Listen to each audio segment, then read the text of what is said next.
afternoon. Good afternoon. A good Friday afternoon to all you students of Speaking Out Exposing Corruption Incompetence. Welcome to the Friday afternoon session. Today, Friday, the first day of August 2025, known as Emancipation Day. We're going to talk about emancipation and other things this afternoon. So welcome one and all. Another great day that the Lord has made. Let's rejoice and be glad in it. Let's give praise and thanks for being in the land of the living. We continue to say it is a privilege to be in the land of the living. It's a privilege to be participating in this program. It's a privilege to be here to bring you credible, valuable, timely information, especially in this silly season. What do we refer to when we say silly season? Election period. Election is just a month away.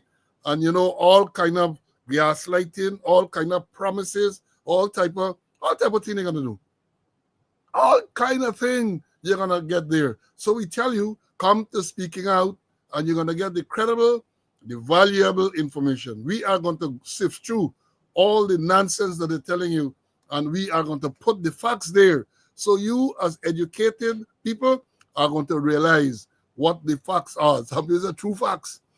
Some is the true facts. We're going to tell you what the facts are, and we say repeatedly, you are wise enough to make a decision as to what is the truth and what is not the truth. We're going to talk about emancipation.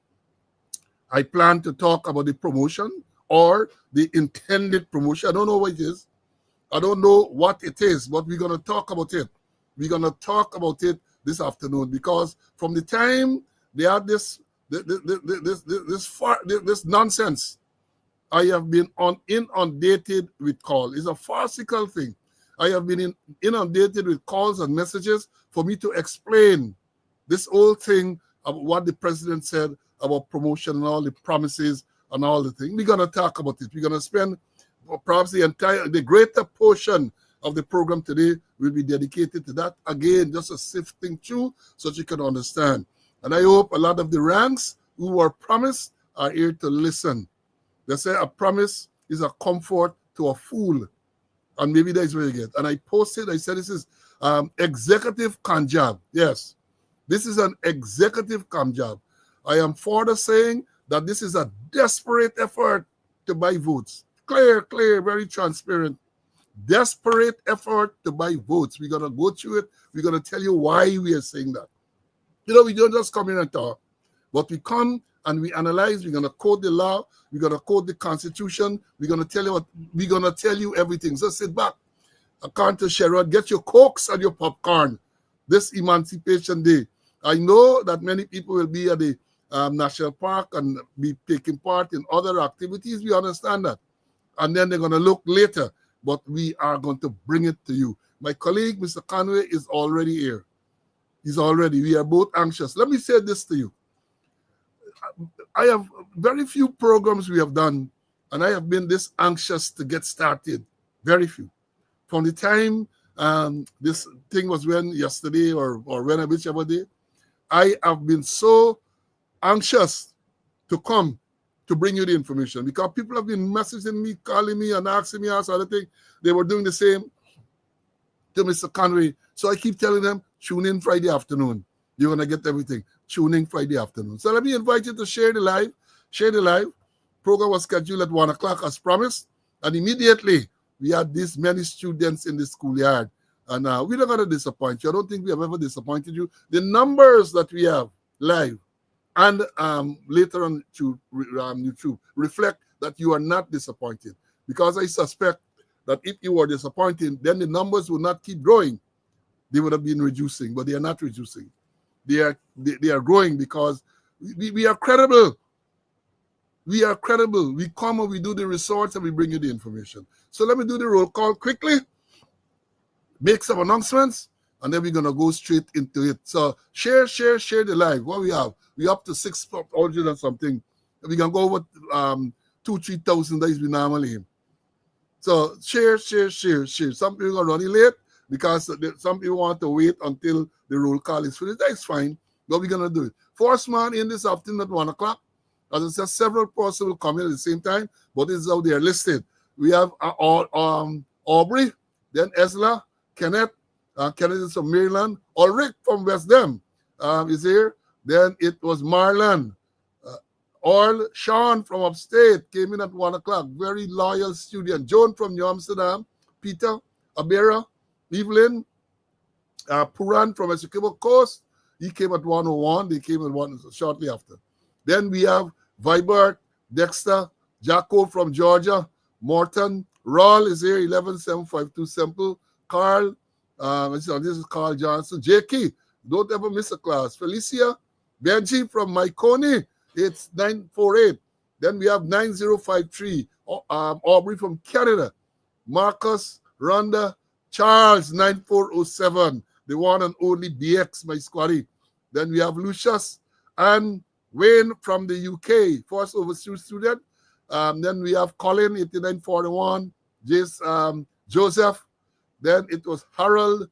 Then he said he's from Chile, Queens. Here we understand New York, the temperature drop in summer. 4th of August, temperature drop. They had a storm yesterday, I saw on social media, and a lot of flooding and all of that. Carl, there's another Carl is here. Patricia, Moses, Marva, Keith, then it was Cecile, Ivelaw from Texas, Alwyn, Ezzy, Mary, Umi is here, Patrick from the UK, 12128, Rodney, Doreen, 33349 is here with us, Claire, Claudius, Elton, Kerry from Maryland, Diane, Doris is here, welcome Doris, Mark is here with us, then it was another Derek, so it's Derek McCallum and then Derek Trotman, Francis Kidd from Melanie, Enric, Elroy, Melville, then it was Dorette, Princess Or, Lamar Springs, 6123, Rastaman is with us, Carol, Gaston, my next squad mate, 9556, Sandra, Terence, Michael, Mbai Madai, then it was Compton, Ralph, Sharon, Mark, and Vibert from the East Bank of Demerara. Cedric 8219 is here with us. Aza, Wayne, Orin from the UK. Neville, Lennox, TK 9135. Again, condolences. TK buried his wife a few days ago. Condolences to you, my brother. Carlisle is here. Hope you're doing better, my friend. Carlisle say need a promotion. We can send you a sort of place to get it. Everybody get it. This is Seem That, or I think that's the production. Soma That, something. Welcome.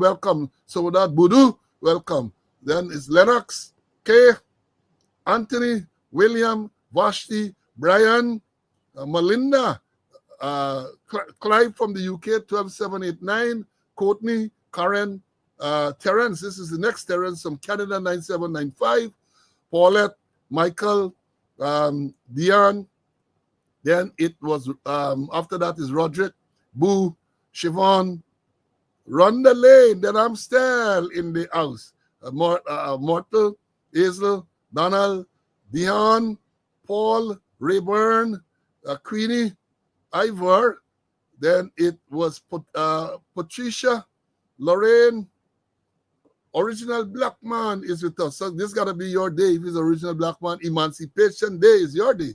Ashley, Eric, 8218. We had 8219 before. Danny, now we have his immediate senior, 8218. Marcus, George, 8727. Emerson, Forgus, Bray, Wayne, Bernard, Margot, Reggie, Sydney, Nigel, that is Nicola, Claudette, Ulrich, that's a next squad mate of mine, 9555. He's in Barbados, the Mar 5s. Annette, Paulette, then we have Clive, this is another squad mate of mine as well. Can't remember his number right off. Another squad mate. Clifton, and Clifton is from Paris. He's watching.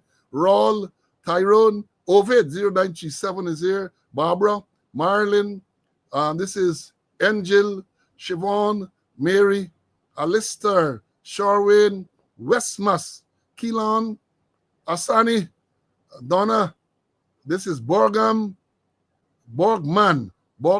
Christy, Jason, T.Y., Ty, Chilo, Lyndon, Then Junior, then he's the secretary. Then Smith is here, 7464 Smith is here with us. Heather is here. The Connor man. Leon Salima. Salima was 17488, detective. Delon O'Neill, and the last man. You won't believe this, but the last man in the classroom today, in the schoolyard rather, the last man in the schoolyard, Barlett from Linden, from the Hills. Barlett from the Hills was the last man. Then when the doors were open, we have Abu.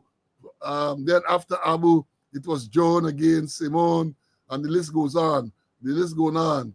Pressa is here, and the list, as I said, Rayshan, Selwyn. The students are here for this Friday afternoon session, man. The students are here for this Friday afternoon session. So I'm going to do some announcements now. You know, we start with the sad ones, and then we do the others. Now, the sad announcement that we have to make today is, we have the death of the father of Deputy Commissioner Simon McBean. His father died yesterday, last night or yesterday. They from the quarantine. I think the father was in Tongue, and the father died. 75 years, fairly young. Father died, and condolences to Simon and his family. You know, it's a rough time when you lose a loved one. So my condolences are with you, my brother. And then don't forget, today is 502 days. We're talking about Sergeant Vaughn. 502 days since Sergeant Vaughn was killed. Police Sergeant Vaughn killed 502 days ago.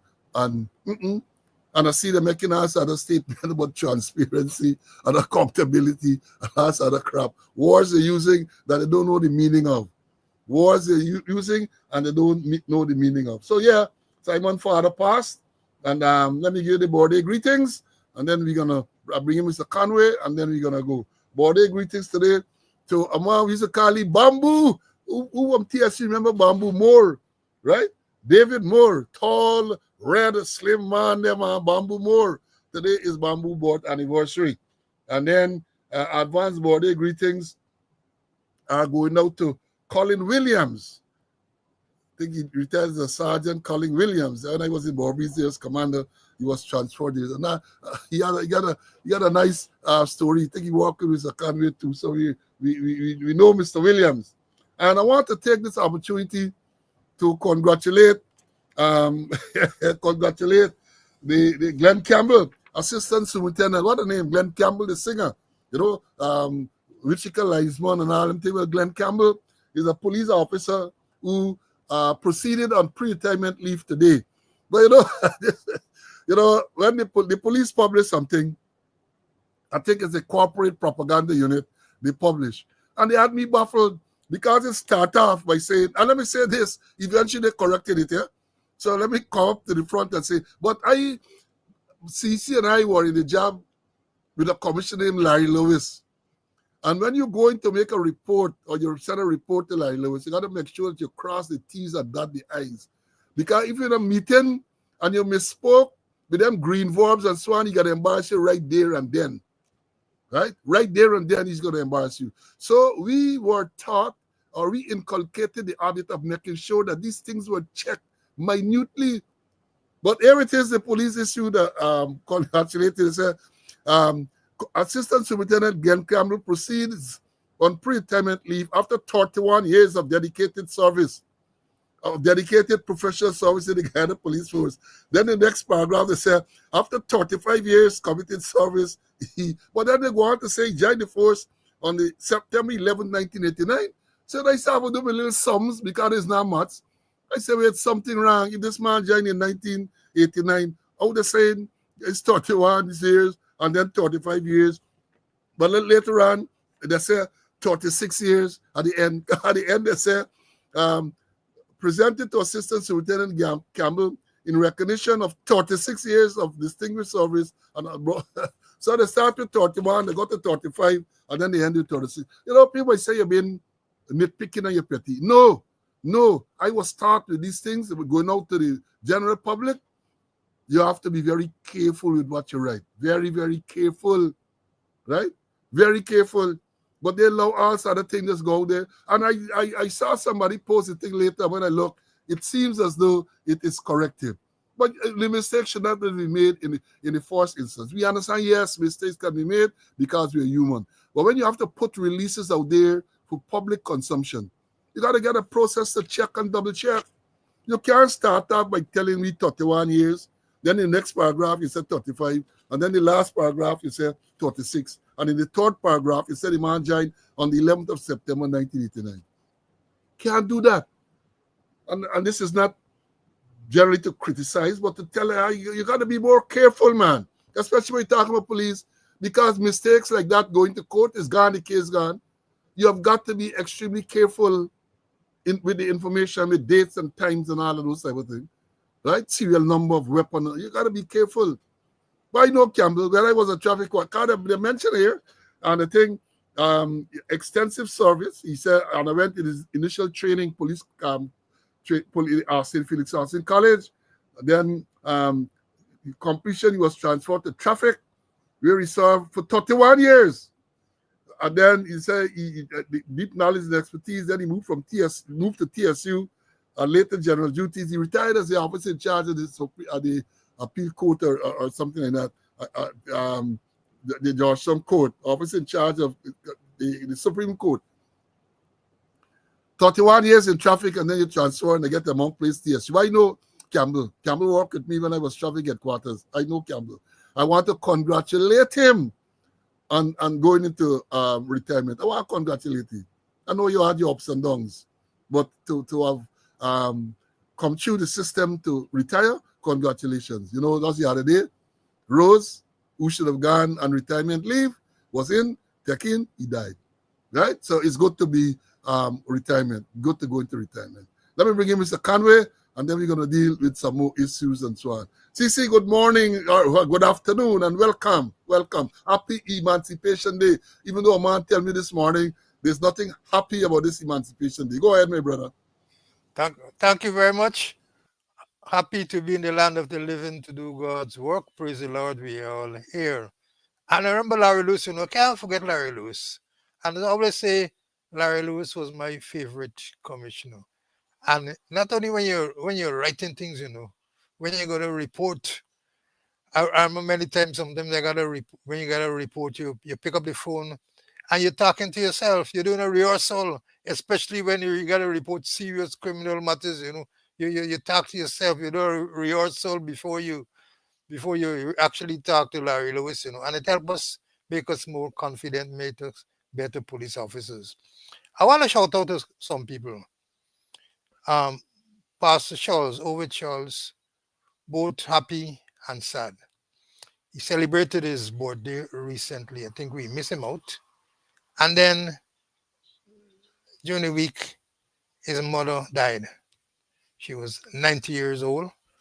She's Justina Rebecca Guilford Nichols. 90 years old, she died. I think on the 7th, she'll be buried at West Coast Borbies, number 3 village. And then I have a former policeman, 0809 Jeffrey. He's an umpire Jeffrey. I met him in the Northwest, and he's a regular in America Street. Himself and some others, the America Street Passe, I call them. We always interact. Thanks for the support, thanks for the contribution. And one of our student, Grace, celebrated our 80th birthday recently. Our prayers, our best wishes are with you, Grace. Inspector Smith, retired Inspector Smith of Bismarck Lama Park. Yes, we had a nice conversation. Thanks for the encouragement. Thanks for your support. And then there's a special lady, Linda George, and her son Shaquille Dick, 2 years old. Tomorrow will be both of them birthdays. I think she's about 27 or thereabout. Can't remember the exactly. And her son is 2 years old, the same birthday. So I want to wish her well, and also special greetings coming from our partner, who is deep down in the Marudi Mountains, providing some security, deep down in the Marudi Mountains. But he's listening us. He's hearing us. Neil Dick asked me to pass on special birthday greetings to Linda and her son, Shaquille, 2 years old. Um, And I hereby pass on those greetings. And Neil, continue to listen to us, continue to be updated, all you deep in the Morodi Mountains. Yeah, deep in the mountains, but people following us, we have Mbaimadai all over and so on. I'm not telling me we want to talk about cricket. If we talk about cricket, talk about England. We ain't gonna talk about the cricket today. Cause we don't want to talk about that. Today is Emancipation Day. We can free ourselves of that. We have Andrew Delph is watching from France. Good to have you here, Andrew. Then somebody said here that today is their birthday. Brenda Billy, happy. She's from Linden, observing a birth anniversary today. Happy birthday to her. And yes. So let me move on. Sad again last night, another fire at Christian Labor College. Only about a couple of months ago, early this year, there was a fire there, damaged a part of the building. And then last night, we had another fire at the same building, damaging another part. I don't know how serious it is, but something is wrong. You got two big fires there within a year. Something wrong? Something is wrong. I hope they have a proper investigation to tell us what is the cause of the fire, right? But when you see fires, especially at this time, at certain buildings, you have to be suspicious. People calling the fire suspicious, and rightly so.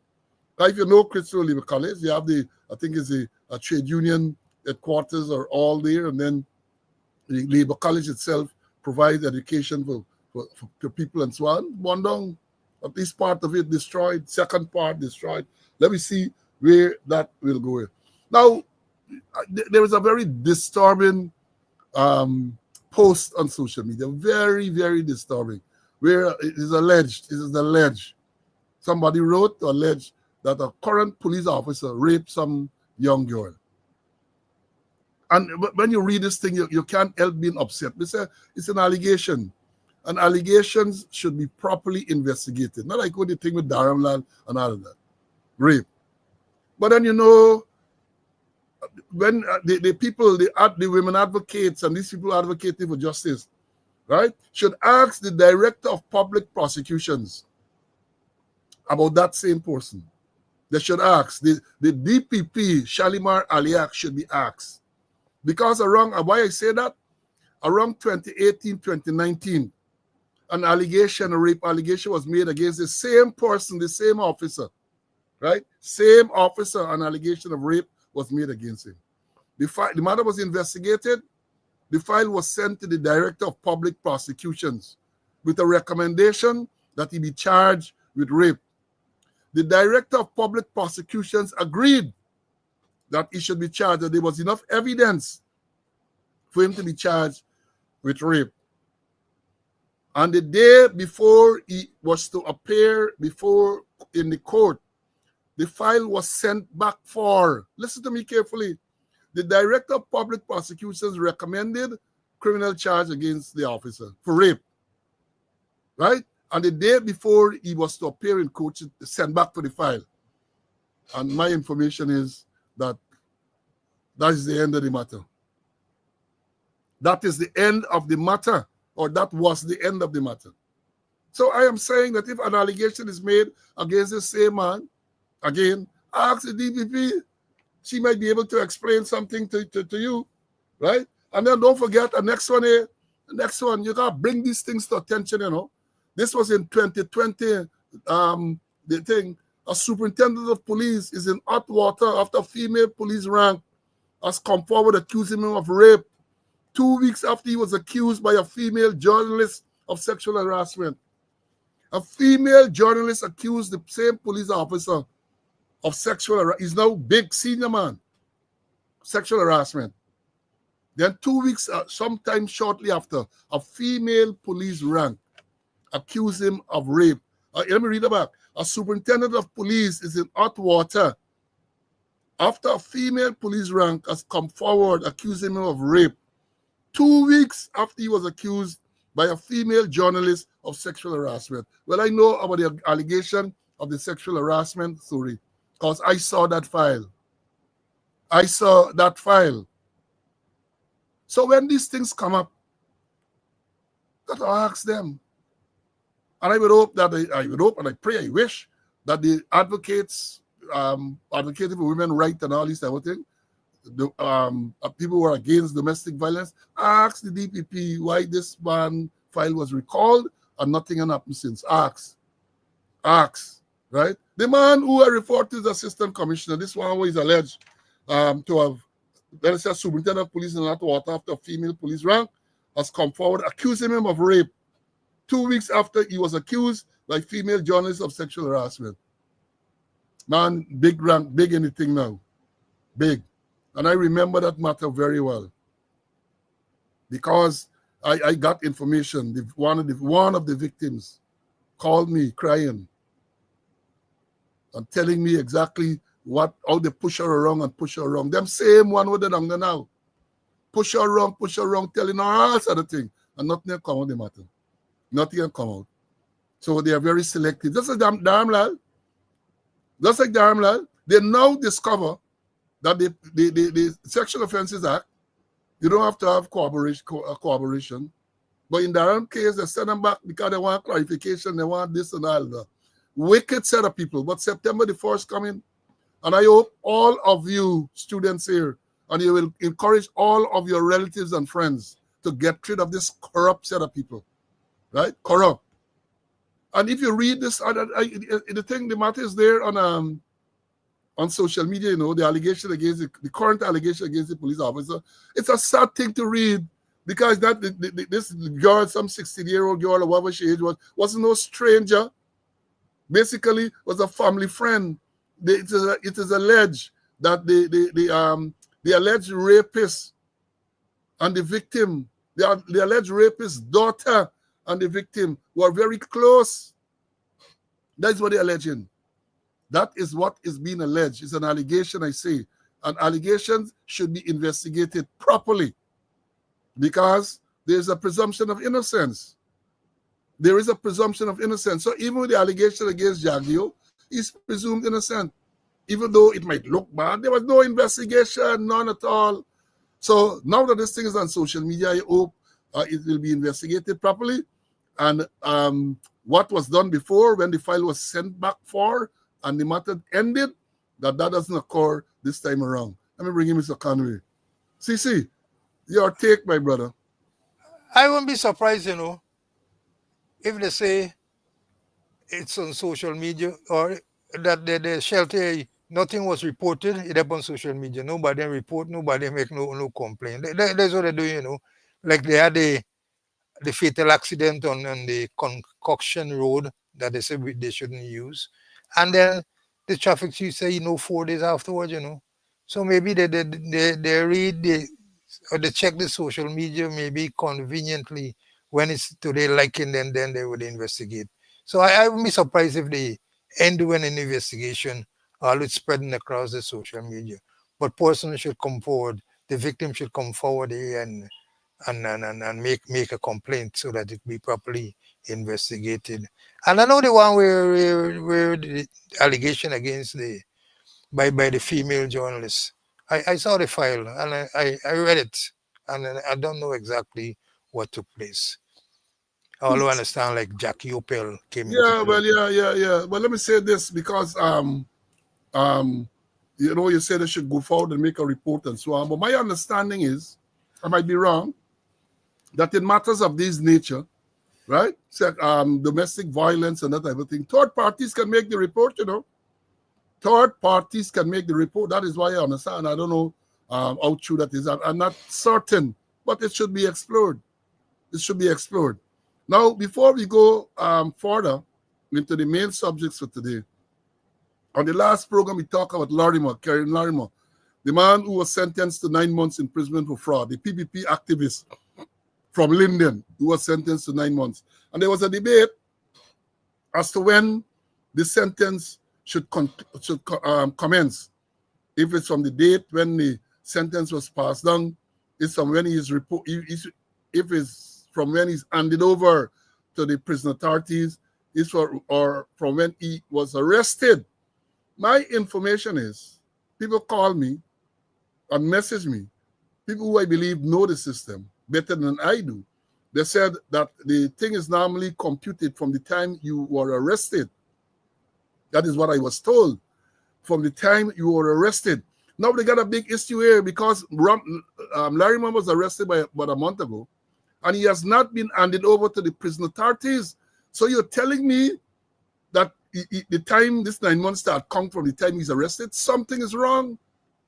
Something is wrong in the system. Maybe under normal circumstances, because from the time a man is arrested, he's taken to the prison almost immediately. So there's no controversy there. Once a commitment warrant is issued, normally the person is right in court. The person is convicted and sentenced. Immediately there, the warrant is issued, and then the police ranks will take him straight to and hand it over to the prison authorities. But this is a different case. This is a case where the man wasn't arrested. The man wasn't taken to the prison papers. He was arrested, and then he played sick, got to the hospital, and couldn't play. He reported sick, was taken to the hospital. My information is he's no longer in the hospital. He's no longer in police custody, and he's no longer in he's not in the custody of the prison authorities. So you're suggesting to me then that from the date this man is arrested, he has never been handed over to the prison authorities as stated in the warrant, and you want to say time counting, so this man can dodge and dodge with 9 months, and when the 9 months done, he has spent a day in the prison, and that is correct. Something is wrong. Something is wrong, right? But that is what the people told me. People who are involved in the system. So, Mr. Slow, the time comes from the day he was arrested, because he would have been taken to should have been taken to the prison, and then the commitment warrant would have been backed. They back it, endorse it, and that is what. If it's not the same day the sentence, I think some explanation is given, and that is. But this man is over a month. So you tell me this man don't serve 1 month at this time, even though he ain't spent a minute in the custody at the prison as directed by the warrant? Something wrong. See, I know you got a way of explaining these things, man. See if you could explain now. Well, you are correct, because as I understand it, from the time he's arrested, the arresting rank will endorse the warrant saying, hey, that he arrested in so time, so date, as the case may be. And when he goes to prison, if there is if they'll have to explain to the prison authorities how come this man was arrested 1 week ago and only now he appeared in front of the prison, So I think it's cover up all the time there. And it might be interesting to know that 9 months after or 8.5 months or something after, then he's taken to the prison, when he already served his time there, corruption. All right. Yeah, corruption. The system is corrupt. And as I've said before, we can get an opportunity. We can get an opportunity soon to change that. The system is just corrupt. Once you favor, you wear the red shirt and you drink the Kool-Aid, that is what happens. That is what happens. Now, let me go on to the one of the substantive issues. We're talking now about Emancipation Day. Today, August 1st, in 1838, on 1st of August 1838, slavery was abolished in Guyana and other places, including Jamaica. 1838, 1st of August. And somebody commented to say, well, no, it was 1834. No, it was 1838. They had some declaration made in 1834, but then they had a 4-year period that they called the apprenticeship period. In other words, what the slave owners and the people were telling us, that these slaves who labored for all these years, hundreds and hundreds of years, they needed to have a 4-year period for them to learn the work that they were doing all the time. So they continued to work for 4 years, from 1834 until 1838. And on the first day of August 1838, that is known as Emancipation Day. It used to be celebrated in Guyana on the first Monday in August, but it was changed to the actual day. The first day of August is usually described as Emancipation Day. And let me say this, because people want to rewrite history. I want to read something that I saw on social media this morning. And before I do that, let me tell you, let me understand. Our foreparents were brought from Africa in chains and enslaved. And the slavery, the most abominable act in the history of mankind. They were made, they were chattel. People owned them. People do whatever they wanted to do with them, right? Including raping them, beating them, killing them. And that is what went on. The other ethnicities that came to Guyana did so voluntarily. Our forefathers was gathered. Don't let me discuss who captured them, but they were brought across the Middle Passage in chains in slave ships. Chains. It wasn't voluntary. And then they were exploited for hundreds of years. And at the end of that period, when 1838 came, the slave owners, the plantation owners were compensated for what they determined, losing their property because the slaves were their property. They were compensated. The slaves who labored for all those 100 years didn't get nothing. They didn't get nothing. Then when slavery was abolished, you had the indentured laborers come. The Indians and the Portuguese and the Chinese, and they came. And therefore it was very offensive when I read this morning, the Minister of Education, Priya Manikchan, what she write, happy Emancipation Day. Our ancestors fought for freedom, freedom from ownership, to live, to choose, to thrive, value, honor, and value and honor that every day. Priya Manikchan, who is of Indian extraction, Indian descent, is talking about our ancestors. She's talking about our, so she tells herself she is not a descendant of African slave. So you can tell people what our ancestors, but you know, them is no children left behind story. But that is how they try to rewrite history. Because remember, they tell you some time ago, can't remember exactly when, that the indentureship was just as worse or worse than slavery. That is what they had said. But you know, Amal takes you up here, you're right. This is very dangerous. And we need to be very careful of those who want to equate all struggles as being the same. Enslaved Africans were the only group that came here involuntarily, forced into servitude, and built a nation for all of us to enjoy. That is what the apostle responded and told her. And that is why it is important that we continue to read and to talk about our history, because they are going to rewrite it. They are going to rewrite it. Because Priya Manikchan, the Minister of Education, who one would assume would know better, is writing here our ancestors. She know the meaning of the word ancestors. She is of Indian extraction. Ancestors got to be related to the Africans who came here. Was she claiming that she's now an African or a descendant of African? Was she get some African blood? You know, but let me say this, because she might come back and say that, you remember Professor Van Sertima? He has a book named They Came Before Columbus. They came before Columbus. And he said that they trace all humankind back to Africa. So maybe she's right. Maybe they just said all humankind, Homo sapiens as we know them, started in Africa. And they tell you about the land bridge and how they migrated, and because of the temperature and all of that, how the features change. Some of them become black. Some say that is what they say. So maybe that is what she's using, right? That is what she wanted to tell us. But it's offensive. To me, it is damn offensive. And you know, let me tell you this. As I said, they used to be every Monday. And who could remember back in the day? Who could remember back in the day? Eagle to Canny Crow coming over, folk festival. We all look forward to folk festival at the national park. It was a big thing. I remember I used to take part in board racing competition. I used to mind Tower. Yes, I was a board man. Mind Tower. Go there all in the morning, they get board racing competition. Right? And they talk about Eagle to Canny Crow. That was the advertisement on the radio station. Eagle to Canny Crow coming over with Desiree Jill and them George Margaret Lawrence and them. Yeah, it was a big grand thing. But then they started to deprive, AGDA doing it now, AGDA deprive resources and sponsorship and all that type of thing they started. I know now they would have something at the national park, And I suspect the same people who are marginalizing us going to go there, dress up like in African garb, and they're going to talk all kind of thing. But we must remember, don't listen to the talk. What are the actions?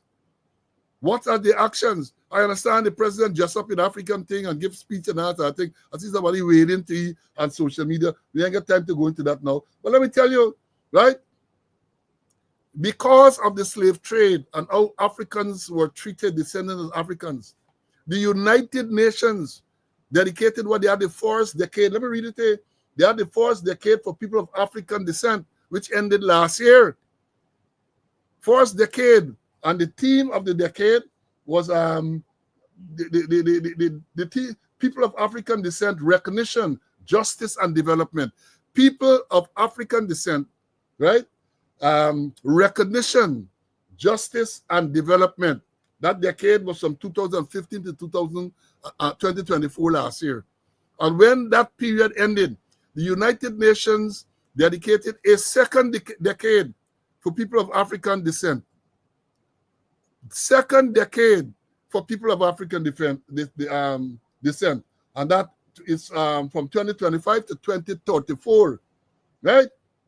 And they say the previous decades focus the key areas, emphasizing the need for continued efforts to address. What did UN say? This thing is dedicated to address the continued efforts to address systemic racism,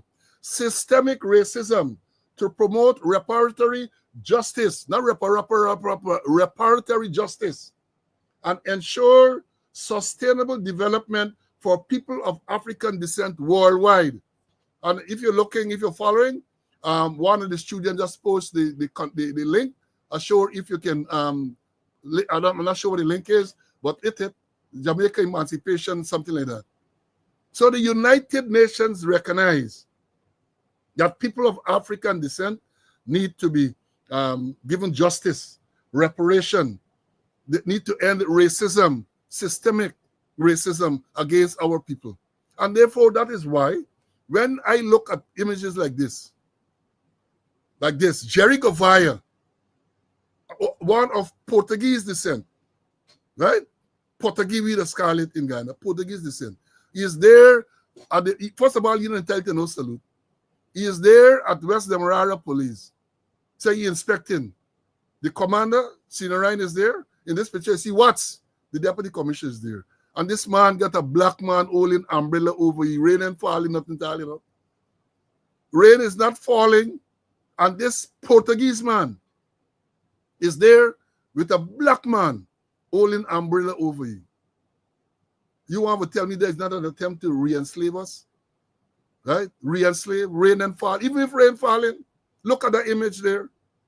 On this Emancipation Day, look at that image. Look at this next one. Look at this next one.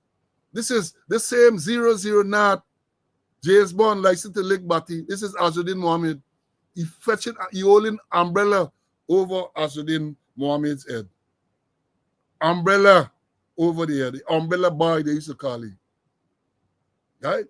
And you want to tell me something is wrong. They say, Bob Marley said, emancipate yourself from mental slavery. None but ourselves can free our mind. So whereas in 1838, slavery was abolished, some of us are still enslaved. Some of us are still, our minds are still enslaved. And the people know that. That is why they will do us all that they're doing, all the discrimination and so on. All the discrimination. Look at this one. Look at this one. You got to bring these images to y'all, man. Got to bring for y'all to understand where we are. Look, hold on, wait. I got to show these things. I got to show these things. Look at this one here.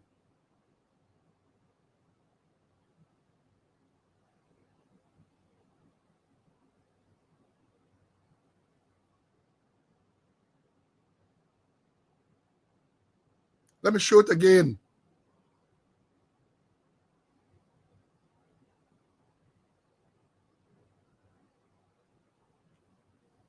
Those are two Chinese beating up a black man somewhere in Bartica. They charge them, they fine $1,500 Guyana dollars each. And the matter done there. The matter is finished there. That is what is being done to our people, black people. Black people. And then to see the same black people running to the oppressors, it is very, very disappointing. And that is why we said we got to educate with people.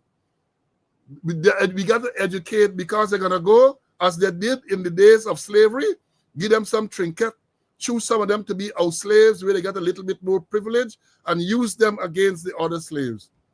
There are classes of slave. So you put them in the house, they're doing chores in the house, they felt that they were of a higher class than the rest. And then even among the rest there now, they're using you to spy and to talk on each other. And the same thing going on today. Same thing is going on today. Same thing going on today. So it's another form of slavery. Another form. So yeah, slavery was abolished in 1838, 1st of August. But then remember, that slavery was abolished in America in 1865, 27 years after. And in order for slavery to be abolished in the U.S., they fought a civil war, the North and the South. Thousands of people died because the slave owners in the South did not want the abolition. And they fought against that. They fought a civil war between the North and the South over slavery, for the abolition of slavery. So we got to understand. We have got to understand. And therefore we have to ask ourselves, what have we achieved? What have we black people or people of African descent, what have we achieved? What have we achieved? Even the ancestral lands and all of those things are taken away from us. And let me understand, when we talk about ancestral lands, after the abolition of slavery, many of them pooled the little resources together. They pooled the resources and bought lands, especially along the East Coast. As you go, they bought lands. They pooled the little resources they had, bought lands. And what happened? All them lands now been taken away from us. Taken away. They got no ancestral land. Look what they did to the people at Mocha. Broke down the house, destroyed the farm, the farm, kill out some of the animals and so on, because they said the road had to pass there. The road done, nowhere near. And then look at some of the scandal. Remember all the scandal with the Ministry of Housing? Some of the same lands there are given to some of the supporters. Some of the same lands where they wanted to, or they're not wanted, where they took away from black people. Ancestral lands, they are giving it to their supporters. Yeah, Sean, the first village was Victoria. The village that I came from, Bedford-Acton, was also one of those villages bought by the slaves. Let me understand this. And the slave owners or the plantation owners did everything to dissuade them and to frustrate them. When they started the little farming and so on, they flooded the lands. You all got to learn and know your history. You got to know, because if you don't know it, you're going to repeat it. You got to know they did all kind of thing against our foreparents, all kind of thing. And when we look, or when we see what they went through, people like Coffee, Accra, Damon, and all of those warriors who fought to be slave, to end slavery. They fought to end slavery. And when you see what their ancestors are doing now, they must be turning in their grave to know that they sacrificed so much. And you get to the stage now where their ancestors can't appreciate what they did for us to get the little freedom that we have. When you see, look at parade ground, the history will show us that is one of the places you hang black people. And left you there hanging, cut off your head, beard you left for days in order to scare others and to get others not to rebel. And that is what they did. And now they're going there, so they're putting up all this other thing, and people sitting back and taking these things. People sitting back and taking all of these things. Right? People sitting back. So we must remember. And let me tell you this. And I want you all go now and check it out. Go now. There's something. They have a place called the Equal Justice Initiative. EJI. I have a cap here. I visited there some time ago. Yeah.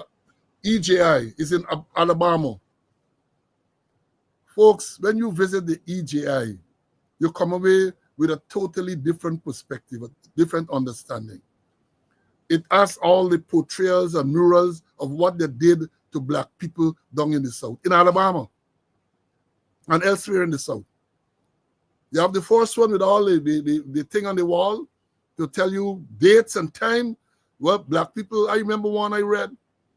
Some black man or someone of the people then referred to a policeman as sir, and there was an hanging offense, slinging up, dead. Dead. Who remember again, go Emmett Till, go into some shop, and then the white woman in the shop accusing him of sipping her off, sip off. They go in the house the night. There's a movie with it and so on. Go in the house, pull you out the house, kill you and throw you. They murdered him.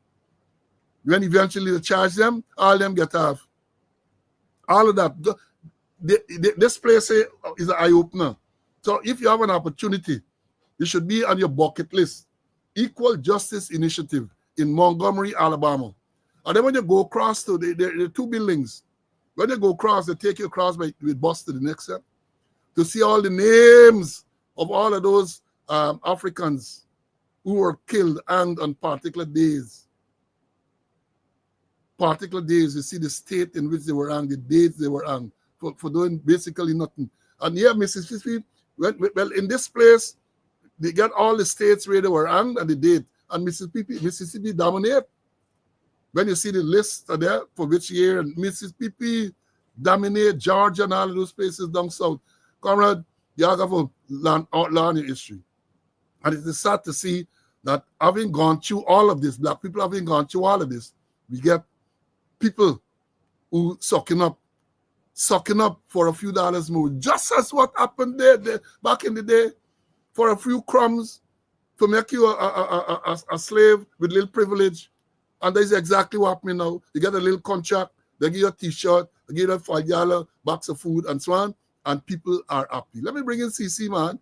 Let me bring in CC, and then we're going to move on. CC, I know about it long, but I have to get that off the chest, man. Your take.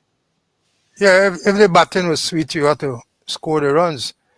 And the greatest human rights violation was the slave trade, and more so slavery. Jump high, jump low. The greatest human rights violation was slavery. And after they abolish it, the slave owners were compensated, and the slaves get nothing. The little money that they had to pool it. Some of them were thinking of that they had to pool it and buy villages. They give them villages, They have to buy. And, and up to now, we have slave catchers. We have house slaves in this country. And when you talk, they say all kind of thing that they get house slaves. Master they come back. You show the photograph with a police, well, I know it was a police umbrella over Jerry Gavayo. That is Master Day come back. He's not a white man, but a white man. He represents a white man and a black man. And put the umbrella over here. And what is the other one? Master Day. And we got to remember those things. They said those who cannot remember the past are compelled to repeat it, to reveal it. That you must remember the past. And no compensation whatsoever. And the president, they hustling with a word that he can't call. It's better he said no compensation and done the story there. But we got to ensure that we stamp out all them master day thing that coming up. And all them house slave that we get, you got to get rid of them. Break down the thing. We got to get rid of them, the house slave that we get and the slave catchers. It's I can't find a word to describe it. Horrible. What happened to our foreparents? What happened to our foreparents? And We must be reminded about it, and we must act accordingly to get rid with Masadi that has returned to this country.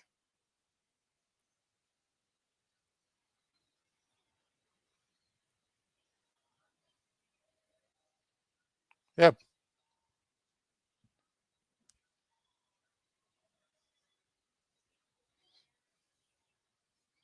look at there.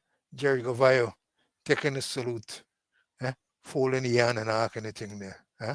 Masadi coming back. Yeah, Masadi, Masade coming back. Yeah, yeah, they, Masade they, is back. yeah. Yeah, Masade back. So I thought I'll just remind y'all about some of these things.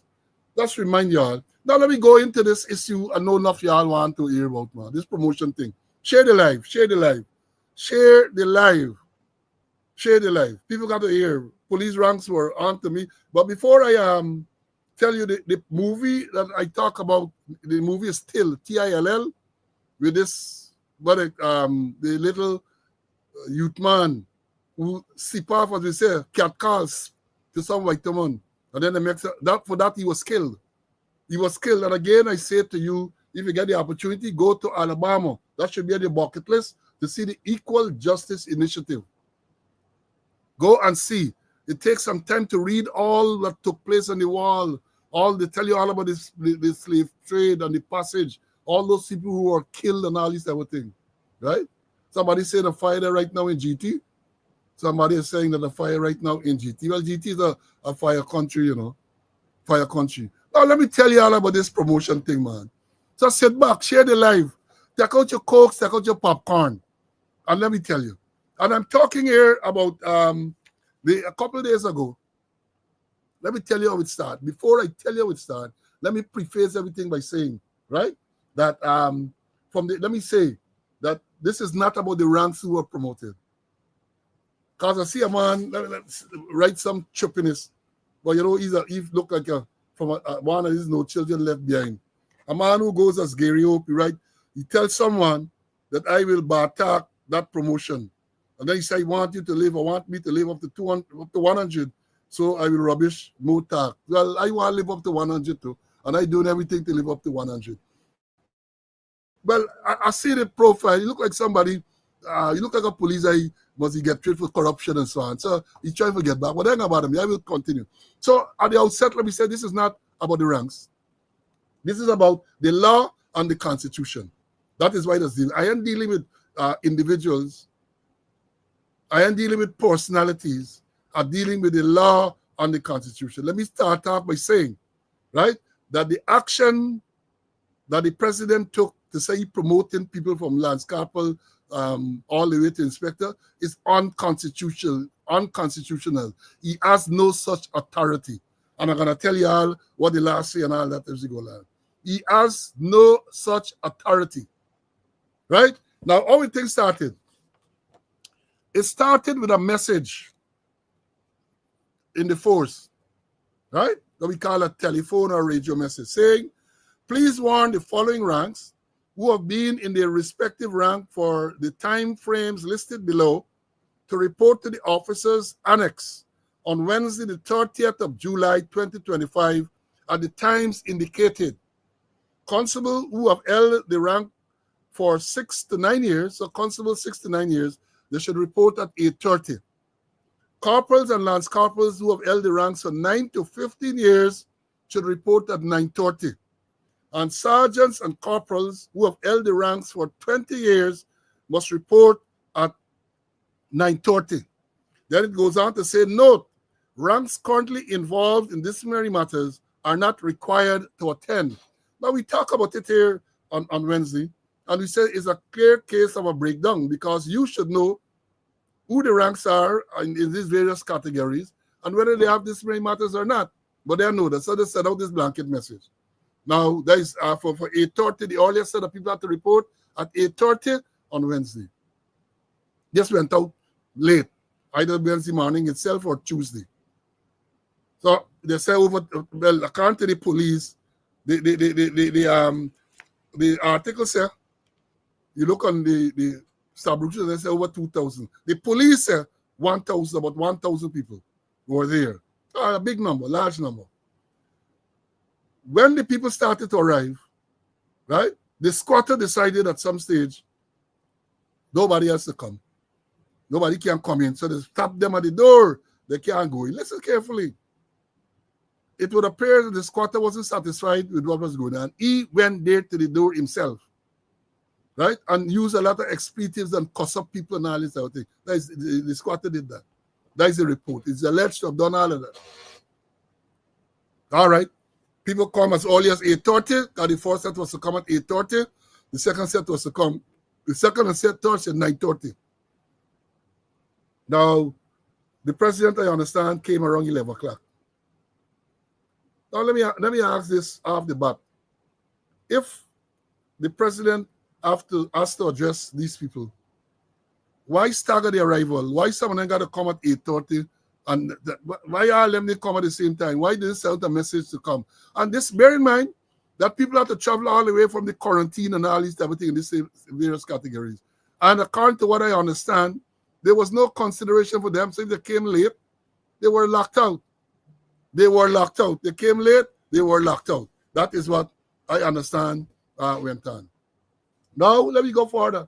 As I said, the president has no authority. And I make some notes. It is an indecent and outrageous attempt to buy votes. Look, it is absolutely clear that what they're doing is to buy votes from the police force. And I say this. You're talking about the PPP who campaigning, they're telling you they're so confident. One says they were to get landslide, but like the rain ain't fall any longer for the landslide. Then the next time now they have to get 2/3 majority. And then they're talking about what not wanting to be a minority government. Now, all them things are meshing. You're talking about landslide. You're talking about 2/3 majority. And you're talking about not wanting to be a minority government. Comrade, they're shitting buckets. They are shitting black tanks because the writing is on the wall. People fed up with them. The writing on the wall. They're paying how much money? Our money, $50,000 a month for lobbyists in Washington to lobby for them. Well, last night, the Trump administration imposed 15% tariff on goods from Ghana going into the United States. Right? 15%. Initially, remember some months ago, they had said some 30 something, then it came down to 10. Then we got to 15. And yesterday, before the announcement, Bharat Jagdeo, they're on the thing saying, well, they hope that they left it at 10. It got up to 15. And the Ghana Manufacturing Association, they've done crying already because they said that is going to make them not competitive in the U.S. market. Right? So it's a clear indication of how desperate they are. Desperate. They are desperate. So they're looking to buy votes from the police force. And let me say this, right? Again, I said it's not intended to attack the ranks who were promoted or who are to be promoted because we understand who promoted and promoted. But listen carefully, because once they sent that out, and this is the ranks who are to be all the ranks I want y'all listen to this carefully. Share this part. And this is the Kanjab. This is why we name something up. We name Gary Hope, Mr. Gary Hope. This is the Kanjab that I refer to. President Wendy make a lot of talk, how people can get promoted, corporal, blah. Then they sent out a circular. They sent out a message, what they call guidelines for submission for promotion nominations. Guidelines for submissions for promotion nominations. Let me read them to y'all. Let me read. Hear what it says. Acting under the authority delegated by the Commissioner of Police, the Deputy Commissioner Administration hereby issues the following approved criteria governing the recommendations for promotion within the Guyana Police Force. These criteria are established in accordance with the administrative policy and the provisions of the Police Discipline Act, Chapter 1701, and shall take effect from August 1st, 2025, today. So here how it goes now. You are hereby directed to submit recommendations for promotion of junior ranks who fully satisfy the requirements as listed below. Let me read it back. So this man was trying to attack me. Hear what it's saying. This is the Kanjab because people left there because when the president finished making what he said, they were then instructed to make a video or to make several videos, several people make video and to post this on social media, thanking the president for this the promotion. It's circulating, we see it. And if you noted, you know, I'm very observant, you know, and most of us are. All of them, same background. So it's the same place they've been, and they come, they tag, the tape, and they put about propaganda. Propaganda. But here what the circular say, you are directed to submit recommendations for promotion of junior ranks who fully satisfy the requirements listed below. And here what the requirements are. Constable to be promoted to Lance Corporal. If you have 5 to 7 years in the current rank. So if you have 5 to 7 years in the rank of constable, you can be considered to be promoted to Lance Corporal. And here it says, they must be free of any current or past disciplinary charges or conviction under the Police Discipline Act or any other applicable law or regulation. Must have demonstrated consistent good conduct, efficiency, and dedication to duty, and supported by annual performance appraisal. I tell you all, this is an executive conjam. So everybody come up there, oh, yeah, big nice, thank the president. Then the memo come out. The memo come out. Let me read back the criteria for Lance Corporal, because basically the thing is the same about disciplinary matters and all that. Here what it says, to be promoted to Lance Corporal, the constable must be in the rank of constable for between 5 and 7 years. They must be free of any current or past disciplinary charges or conviction under the Police Discipline Act or any other applicable law or regulation. They must have demonstrated consistent good conduct, efficiency, and dedication to duty, and supported by annual performance appraisal. It's a look. Let me go back. I'll bring it CC just now. But when I read this thing, I say I got to tell the ranks all who been there and all who make it video. So basically, what I'm saying, if you add any disciplinary matters, no matter who that pending, you know, if you had any, guys say if you had any disciplinary charges or conviction, must be free of any current or past disciplinary charge or conviction under the Police Act or any other applicable law. So if you get 5 to 7 years, and when you're a constable at 1 year, you're absent from duty, you get a little touch-up charge, you are not eligible. That's what it's saying. You are not eligible. And the general rule is, until now, is that if you have a disciplinary conviction older than 2 years, right, then you can be considered for promotion. So therefore, again, if you had a promotion, if you had a disciplinary conviction within the last 2 years, you cannot be considered now. But if the conviction is more than 2 years, then you are now eligible for consideration for promotion. But they changed that. They are telling you now that if you had a disciplinary conviction at all, disciplinary conviction ranging from maybe absent from duty to wherever, you are not entitled to this thing. I suspect therefore enough people can't get a promotion.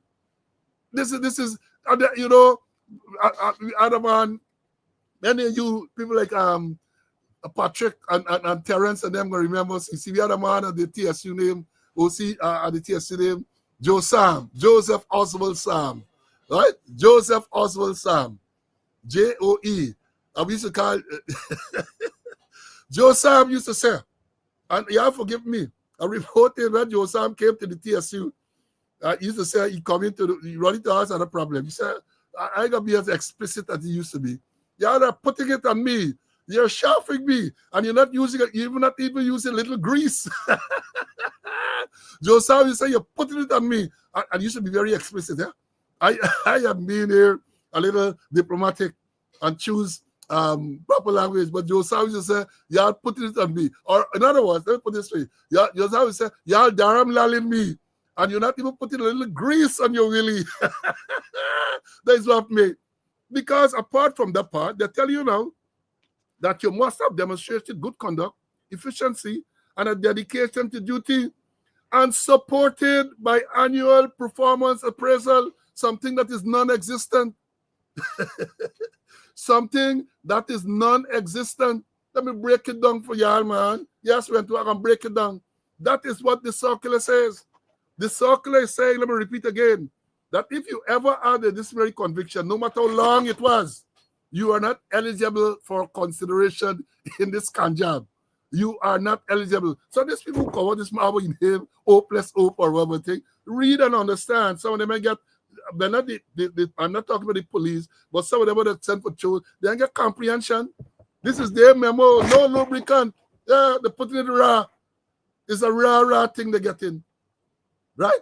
Then everybody go on to say, everybody go on the next thing. If you're a constable, to Lance Corporal, promoted to be 8 to 10 years in the current rank.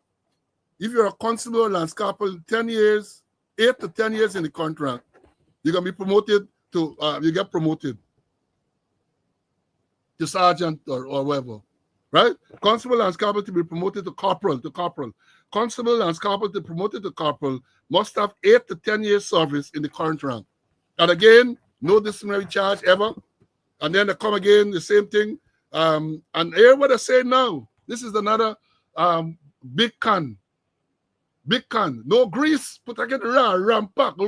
Roop. Hear what it says. Must have demonstrated consistent good conduct, efficiency, and dedication to duty, and supported by annual performance appraisal. And then here another part of the can. And they will receive the highest salary scale at corporal.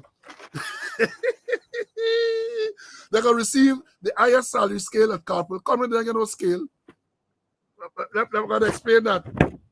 You get a scale where, according to the Public Service Ministry, you get constable, they get a scale. You get corporal, they get a scale. They get sergeant, they get a scale that you go. But once you go into the scale, that's it. That's it. Right? But then the president talking about band and all of that. Band. Let me bring in CC a little bit, and then I'm going to come back to deal with other aspect of this can job. Right? I want CC get a little button to deal with some other aspect of this can job. Let me bring in CC. CC, let me hear you, man. Go ahead.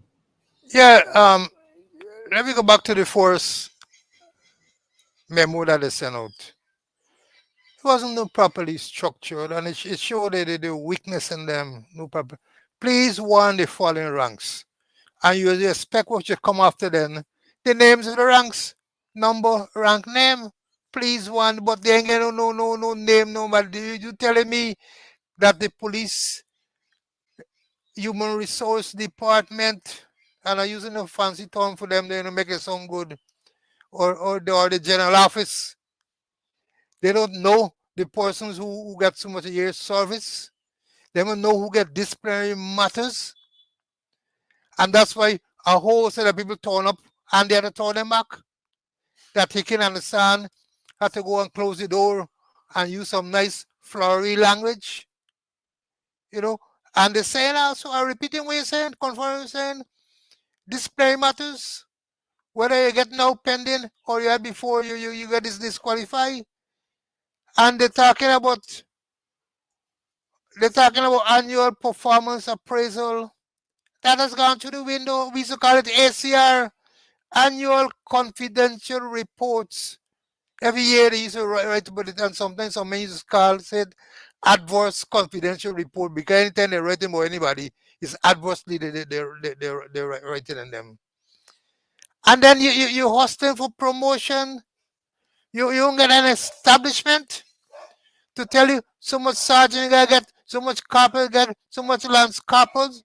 You just and black and you're promoting a whole set of people. How would you account for that? You just like how presently the certain ranks over staff.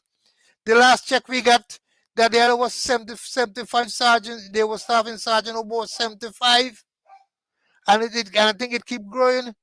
It started with Leslie James, and he can go with the gold medal. He take the checkered flag for busting the establishment. How could you promote people just so willy nilly, just like that, And the whole thing is, as you mentioned, Paul, is electioneering. They're asking for by votes. They want joint services votes. They want to look good. And then they get people to talk, to pray, and then they tell them, come here and talk something about the president. Praise the president. One of them said that he joined the force in 2030, 2030, and some of them English atrocious. The English bad. One talking about that she's a I go find the word just now. You know that the whole thing is, oh, they just set it up. Go under down here, stand up under there, and praise the president, and they video them, and they video them. The whole thing is a travesty of justice, unheard of, unprecedented, and we're going to talk about other aspects of it later on, Paul. So let me hand you over back to you. Yes, man. Yes, it is sweet. And well, we saying it's sweet and we make it laugh and so on, but we don't intend to laugh the ranks. It's a con job. You got to analyze these things. You're policemen and women. I know they're listening. I know they're listening. Because a lot of people told me they want to hear the take on it. First of all, there's a fixed establishment. There is a fixed establishment. The establishment says they must have so many constables, so many corporals, lance corporals, because I always remember the lance corporals and corporal in the same thing. Then so many sergeants, so many inspectors, chief inspectors, cadet officers, all the way to up to commissioner. It is a balanced thing. That is how the establishment is done. Not so long ago, sometime last year, Shoot and Scoot Ben went to Parliament and they increased the establishment for deputy commissioners. So whereas you used to have 4, they increased it to 6 deputy commissioners. And again, we remarked on it. You get something called span of control. I don't know if they went to any management course or anything. Span of control, meaning in an organization such as the police force or any organization with a hierarchical structure, you get one commissioner to control, you get so many deputies, so many assistants. And the thing is not arbitrary or willy-nilly. It has to do with how many people down the line they got to control. So when you increase deputy commissioners, and you don't know how to increase that SC or so, you're running into problems right away. So you have an establishment. Now, when they go to Parliament at budget time, money is voted based on the establishment of the force. Based on the establishment. So when you come now and you're just promoting these people without regards for the establishment, what happens then is just lawlessness. It's lawlessness. You're just promoting people willy-nilly because you want to vote. It is lawlessness, right? And let me talk about this year's service thing. Promotion should be, yes, I understand. And when you talk about appraisal report and things, I understand that some people might have been victimized. Because you got some wicked officers, right? Wicked officers. They don't like you, you run into us at a problem. I know that. And before they jump and they say anything, Paul Slow, people who are in the system used to tell you, I used to champion the cause of ranks to be promoted once they were eligible. Crampon. I remember there's one promotion meeting where me and Green, he was at CID at the time, he was deputy or assistant commissioner, might have been deputy at the time, deputy commissioner in charge of crime. We were at a promotion board meeting, junior promotion board, because all of that used to have a junior promotion board. It's standing order 22 calls for it, where the divisional branch commanders will reach, and then you will make your recommendations, and the board is going to go through, and again, based on vacancies, will determine who are the people to be promoted. So at this promotion board, there was somebody from CID or something like that, I remember, who, for some reason, when you look at the list and thing, they weren't recommending the person. So I asked why. Because based on what we saw there at the board, there was no reason for no justification not to recommend the post. And Green said that I should not intervene when the CID people are being considered. I said, what? This is a promotion board. This is not just CID, A division, B division, A division. And me and he are there. I said, I am a member of the junior promotion board, and I will represent the cause of any single rank wherever they're stationed. Me and he had it out. Me and he had it out. They don't tell me that. I should represent. Let me tell you all further, right? Well, yeah, you're a former finance minister saying here, Money is voted based on the actual bodies in place at the time of the budget.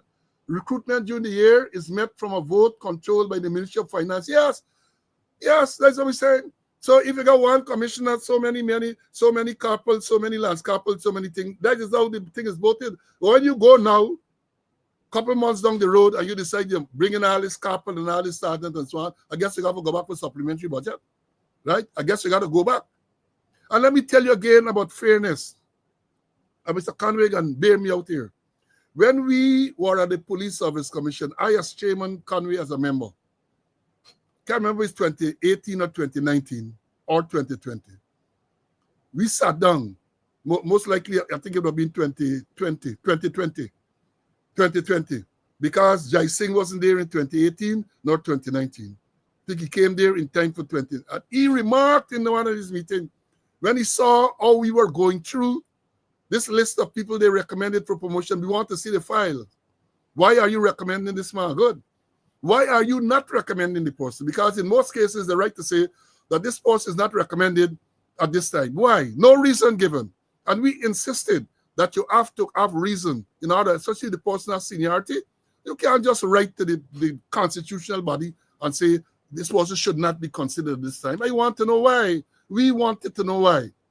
And let me tell you, next case, all the wicked, and I'm going to call his name to it, was a training. Yeah, listen. We met to discuss the promotions, and based on the recommendation, we just called the returners in. A lot of people were not recommended because they did not pass the appropriate qualifying examination. So this memo would have said, you're going to have to do the appropriate qualifying examination any longer. Appropriate qualifying examination means that the standing order 22 says that in order for you to be promoted from a constable to a corporal, a constable or a lance corporal to a corporal, you have to pass the AQE, the appropriate qualifying examination. You can be promoted from a constable to a lance corporal if you did not pass. But you're not going to be promoted from a lance corporal to a corporal unless you pass. The only restriction to that, or the only caveat there, is that if you have 15 years service, then you are not required to pass the appropriate qualifying examination. There's no requirement to pass the appropriate qualification examination to be promoted to sergeant. But on the normal, back in the day, you have to go through certain courses, station sergeant course, prosecutor's course maybe, and all of these courses, finance management and all these things to teach you to write cash book. So you would have gone through some courses. In order to be promoted to inspector, you got to pass the appropriate qualifying examination again. And then in order to be promoted, well, you can be promoted from inspector to chief inspector. There was no requirement for you to pass any examination there.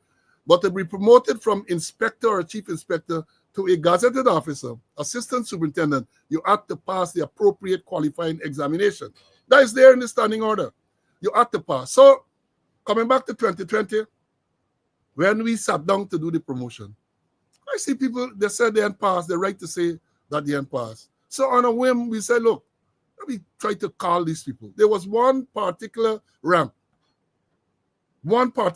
I said, no, this, because I knew the rank has been very efficient, decent, respectful, not corrupt. So I called the rank and said, well, why have you not passed the appropriate qualifying examination? You know what the rank told me? Rank said, sir, I took the exam, I'm awaiting result. I said, what? We decided to investigate. See, you can remember. You know where we investigate, what we discovered? They set the exam. People took the examination. And you know what they did? Ikin was in charge of training. You know what they did? They marked those papers selectively. In other words, they didn't mark everybody. The people who they wanted promote, they took out the paper and they marked them. And the people who they didn't like, they left them back. So that when the thing come, they said they did not pass the examination. They did not tell us that they did not, the people took the exam and they did not mark the people. So, you know, I hit the roof. I hit the roof on that. It's part of the wickedness. And Jai Singh, the secretary of the Police Service Commission, the returning secretary, because when we went to the commission in 2018, he was not there. He had been there for donkey years, and for some reason they had moved him, right? There was the next secretary there, and he came back in time for the 2020 promotion. That same promotion, the list that was leaked for the first time. We had promotion in 2018. It remained confidential until it was officially released. We had promotion in 2019, same thing. In 2020, after we sat and discussed the promotions on the 23rd of December and shortlisted, Calvin Brutus said in a court document that the promotion shortlist was leaked to him by a confidential source at the Police Service Commission. And we know who the confidential source was. Coming back to Jai Singh, the secretary for 2020, the man, when he saw how we were dealing with the promotion, the fairness, he remarked, he told us publicly that for all the years he had been there, he had never seen such thoroughness and such fairness. Because when they write to say this person is not recommended, we asking why. Why are you not recommending? The person is senior. You're saying should be superseded. Why should this person be superseded? Advance, you might have justifiable reason, but advance, let me see it in the file, because that is one of the problems in the police force until day like today. They don't write. The senior people, the commanders, the divisional commanders, they don't write. They get problems with writing. So they will come and they will paint a picture of a rank being so corrupt, a rank being lazy. When you check the file, there's nothing in the file to support that. So we just say, no, we deal with file. We deal with the cargoes. If the person does not perform, you have a responsibility as a manager, as a supervisor, to bring it to the person's attention, write and tell them, call them first, talk to them, document it. But you can't come, that is the problem. That is the problem, or that was part of the problem, right? So this thing we're going to talk about, Mr. Conway addressed it shortly, but annual performance appraisal, that has not happened in donkey years in the police force. When I joined the force in 1974, you had a CC ACRs. When I became an officer, I used to have to write the ACRs to the ranks under me, the annual confidential report. And the annual confidential report requires that the rank, once you don't write the up and thing, you write, you got to come, you got to tell you what you write about it, right? And there's a rule in the public service that you can't or you ought not to report adversely on a person at the end of the year unless you brought the infractions to his attention earlier. You can't wait until the end of the year and then write to say, this man is no good. Did you brought his behavior to his attention and give him a chance to correct himself? Now, once the annual confidential reports were done, it goes to the admin. And if you know they get you leaning towards what the older police can remember, if you wrote a thing, they get whether you lean towards Y, that would be bad. Where you lean towards X, you get down. You go through, you score, and you send it up.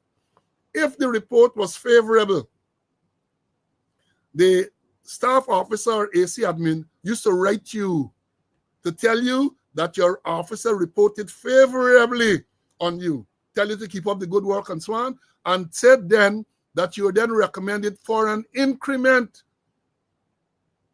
Look, when I gave my first annual confidential report in 1975, I was on cloud nine because a lot of my squaddies, we joined the force at $194 a month. And when I get my ACR and I get whatever increment they give me, I go ahead of them. I used to boast, hey, I give me more money than you. And it was a big thing. It encouraged people. But this government, when they were there before, they do away with all of that. So this thing what they're talking about, you come to some scale, there are no bands within the scale. What I mean by that? You got a scale, let's say that the scale is $100,000 to the constable.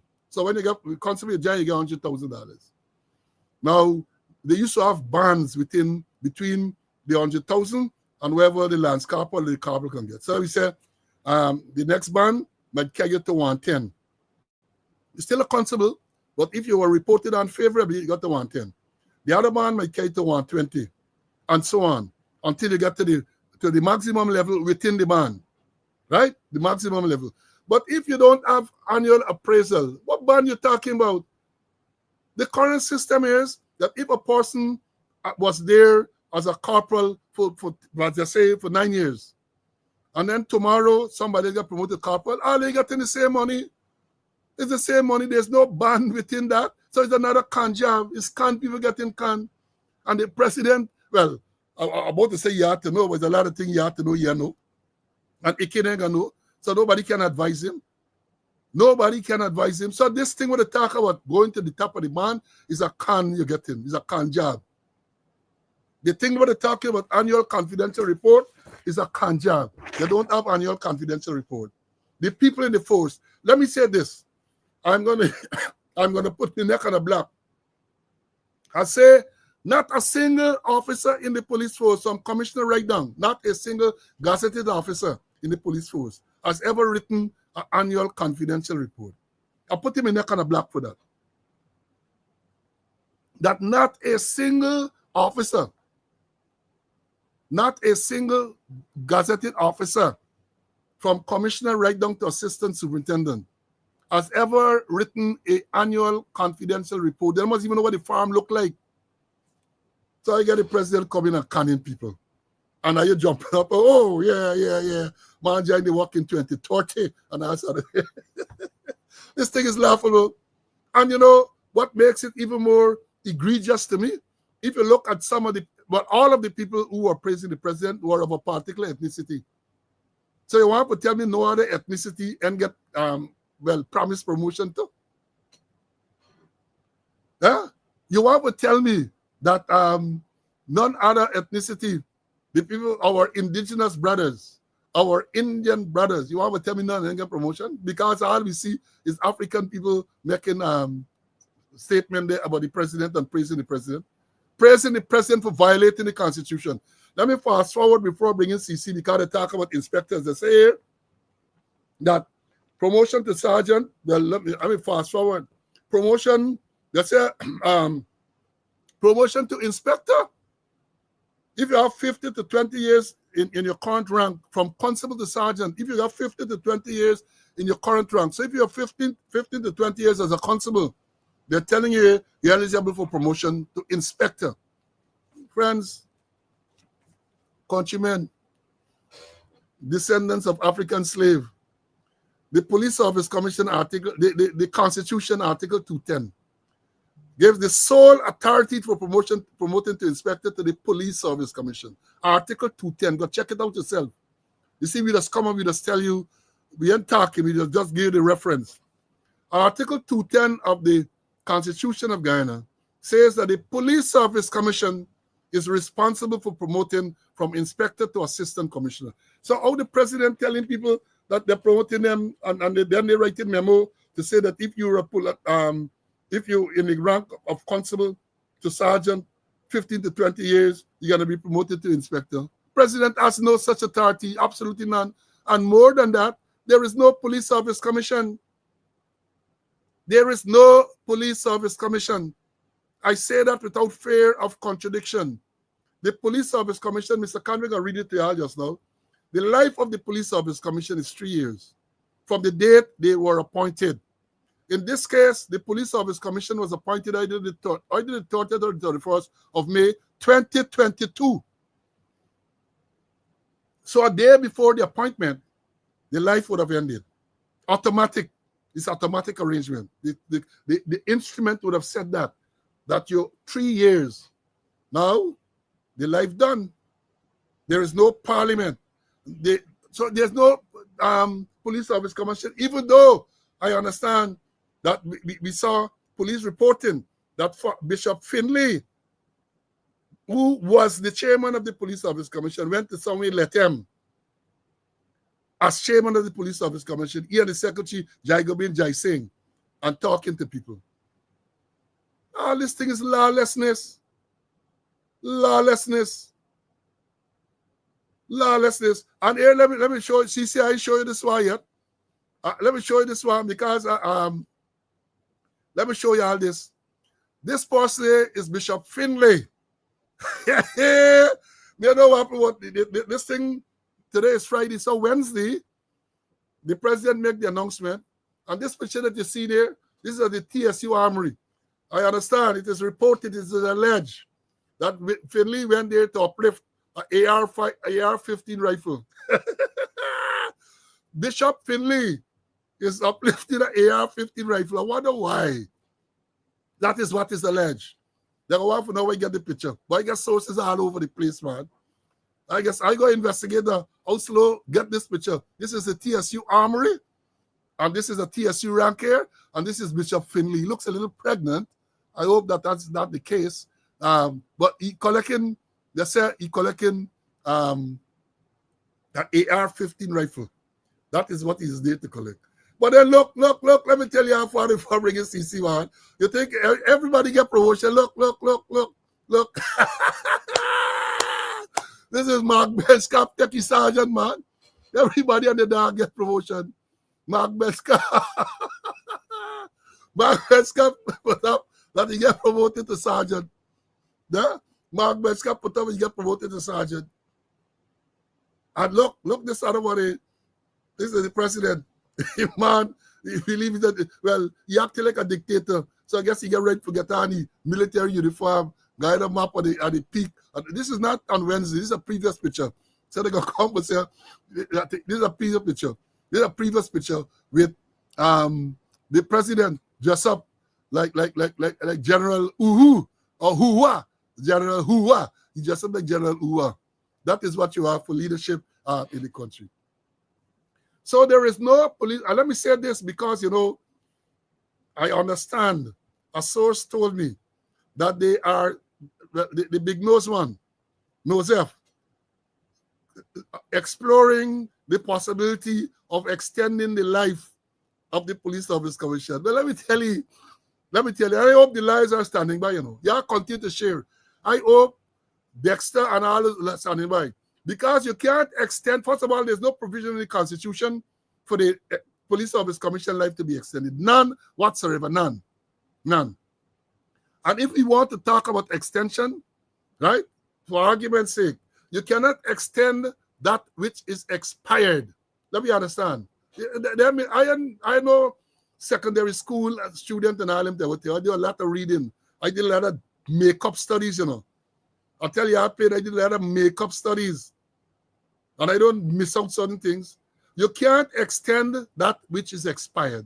So if the Police Service Commission life ended in May, as is required by the Constitution, you can't come say you're extending the life of the Police Service Commission. You can't work.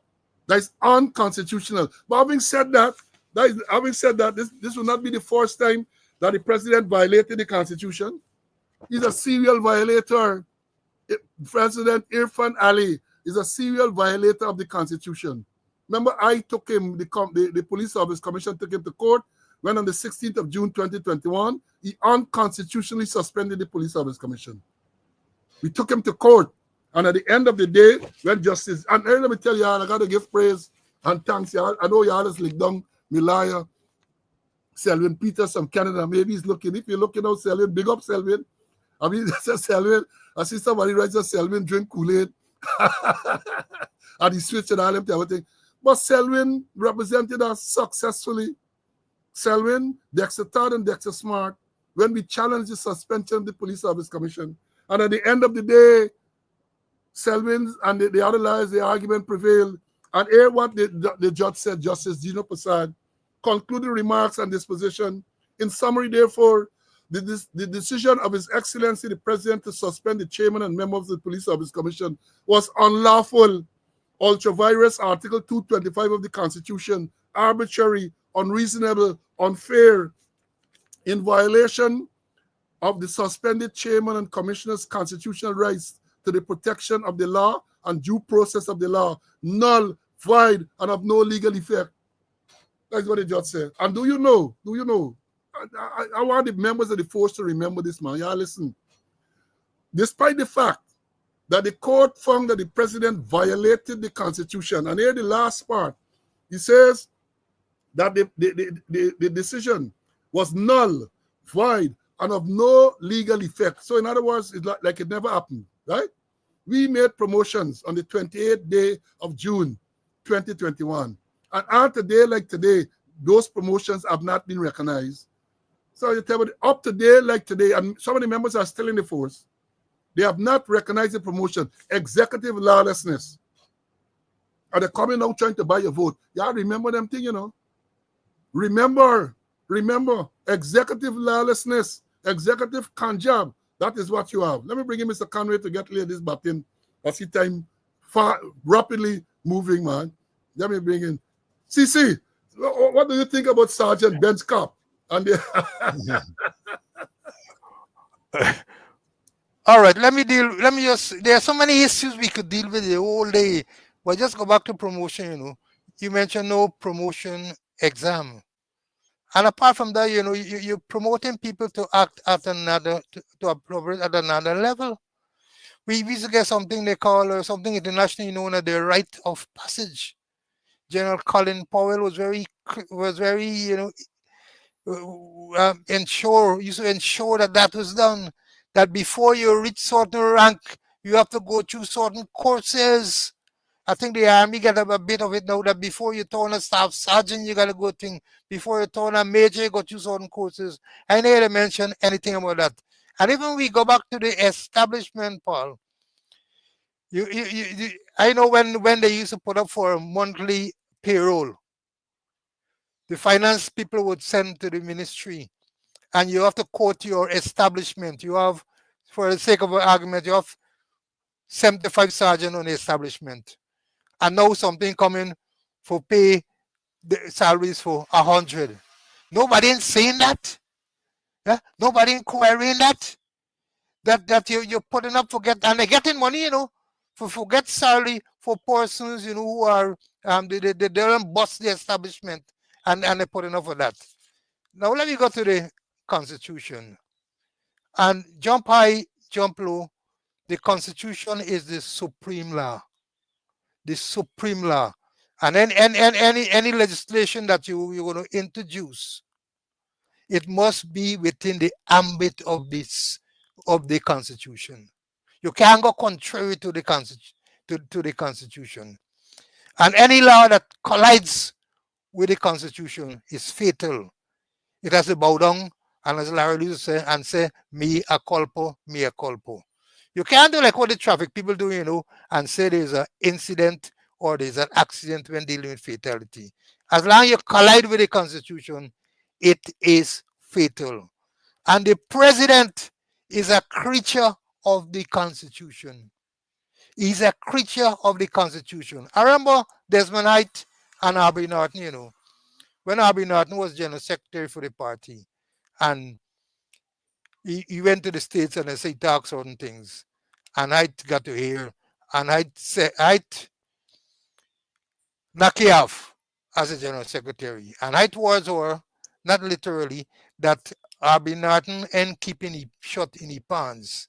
And the General Secretary is a creature of the leader, and is the leader who appointed and the leader to can get rid of him. So we saying and making the point that the Constitution is the supreme law.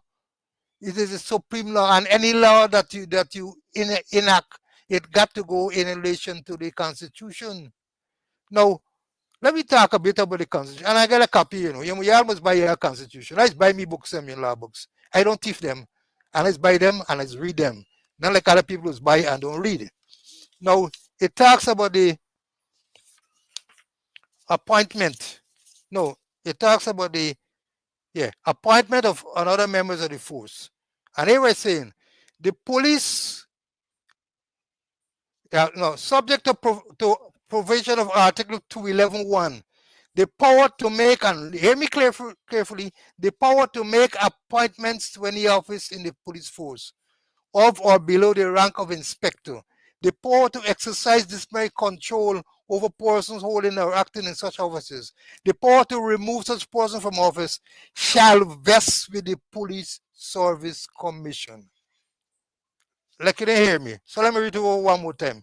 Subject to the provisions of Article 211(1), the power to make appointments for any office in the police force of or above the rank of inspector, the power to exercise disciplinary control over persons holding or acting in such offices, the power to remove such persons from office shall vest with the Police Service Commission. It's the Police Service Commission has got to appoint. It's the Police Service Commission that got to promote. It's them that's got to remove persons from office. Not the president. The president ain't got no power. None whatsoever. And come back to the commissioner. The power to make appointment in any office in the police force below the rank of inspector, the power to exercise disciplinary control over persons holding or acting in such offices, and the power to remove such persons from office shall vest with the Commissioner of Police. Now the President is the Commissioner, Lance Corporal, Corporal, Sergeant. It is the Commissioner. And the word shall vest. Shall is a command. Shall is a command. And even the President doing nonsense, let me go to Article 94. Just hold me a while. Article 94, it talks about removal of president for violation of constitution of gross misconduct. And it will say the president may be removed from office if he or she commits any violation of the constitution or any gross misconduct. The procedure for removing him or her is prescribed in Article 1. So the president could be removed if he violates the constitution or any gross misconduct.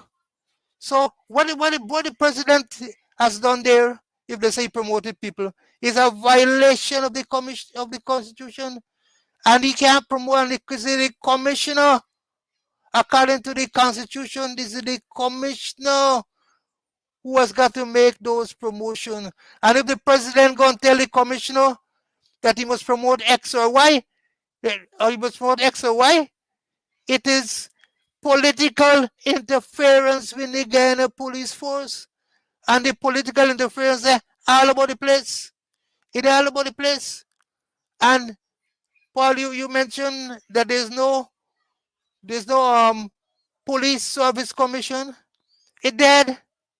There's no police service commission. Let me read about the appointment of police service commission over public police service commission.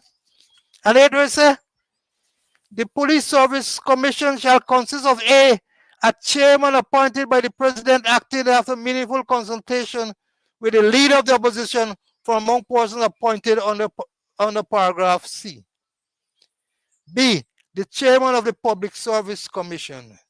C, 4 members appointed by the president upon nomination by the National Assembly after it has consulted with such bodies as appear to it to represent the majority of the members of the force and any such body it deems fit. So there is no police service commission. So in order for you have to get a police service commission, we got to get 5 persons. One is the chairman of the public service commission, whoever he or she may be. It is mandatory. And 2, 4 persons nominated by the National Assembly.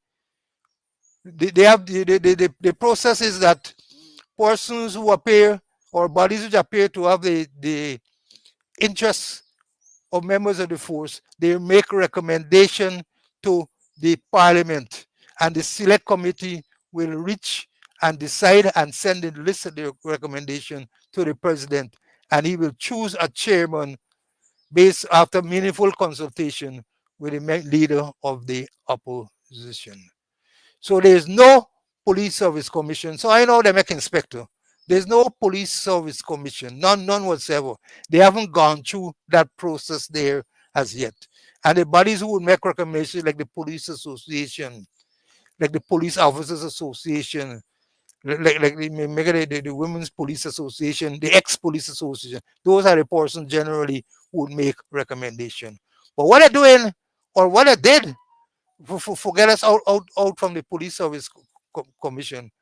Remember, after we were performing so well that the then police service commission said they're going to recommend us for a second term, and it's a 3-year term. Word got out that the police service commission, that that we will be recommended to serve another term.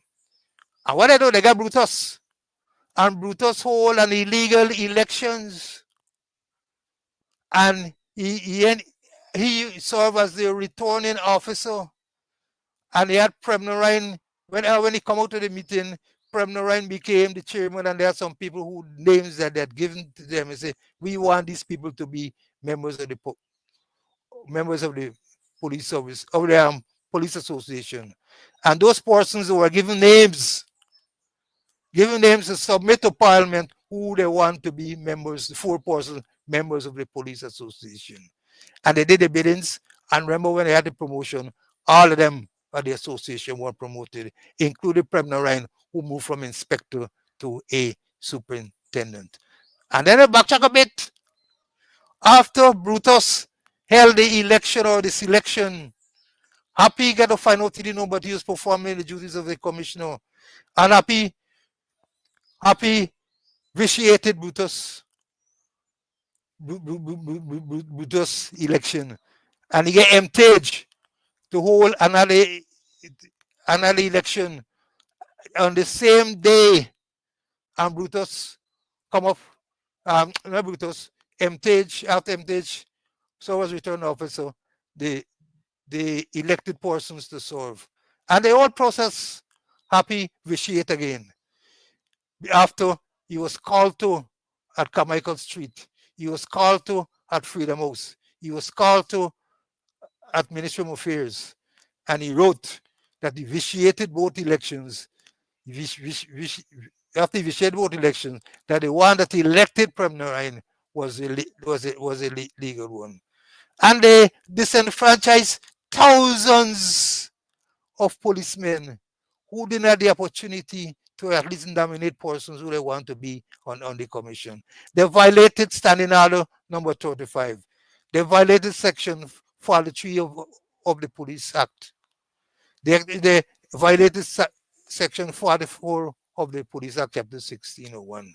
So they corrupted the whole process so that they put the people who they want to be members of the Police Service Commission. So when they say promote John Jones, promote this body, they were all promoted. They do their biddings.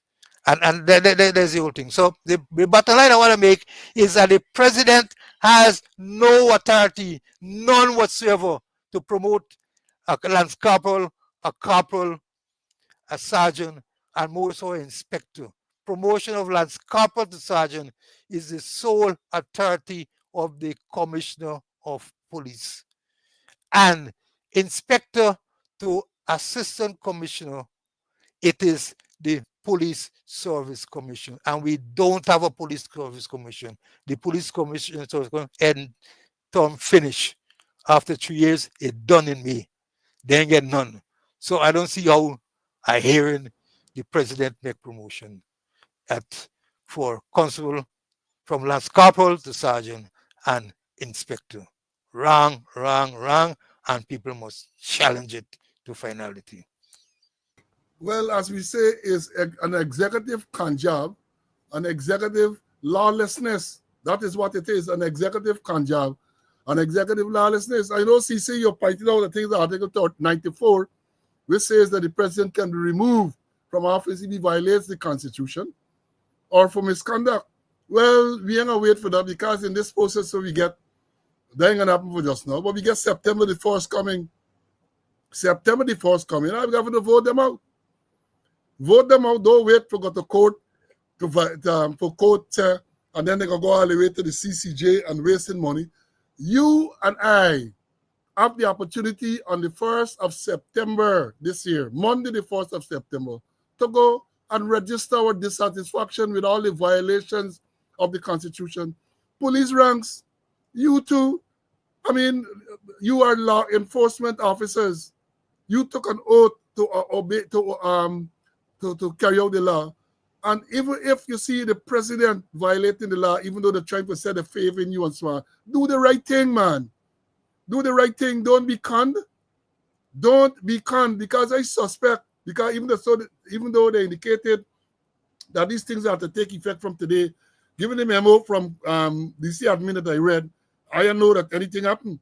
And even if it were to happen, even if unconstitutional, especially related to inspector, because I suspect they're going to get the squatter, and the squatter can then endorse whatever the president said, from lance corporal to sergeant. Watch this, what the crystal ball said. The squatter can endorse that, But how do they deal with people who they're claiming they're promoting the president to inspector? There is no police service commission, none. And I'm hoping that the lawyers are standing by to go and to deal with that. And then you know what's going to happen?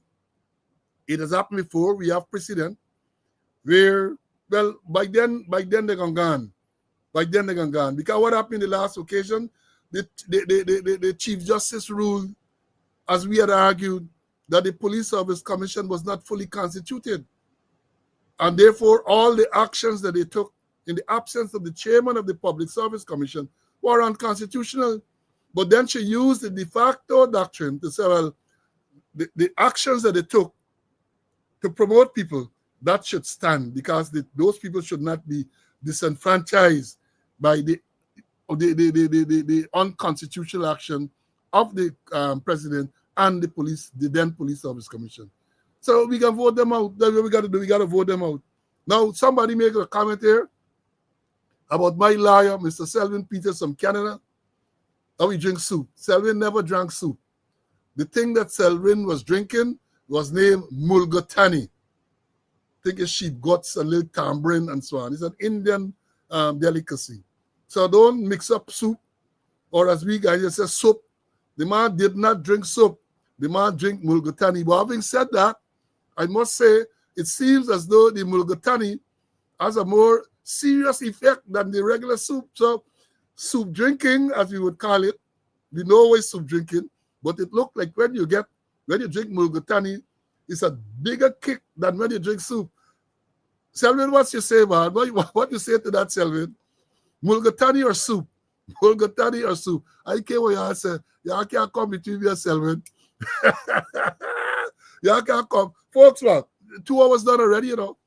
And I know y'all gonna say Friday afternoon, Emancipation Day. All we gonna do now, we gonna come back to this subject, you know. They have a lot of other aspects of this subject that I want to deal with. The discipline and all them everything. I want to deal with it. They have other stuff to deal with.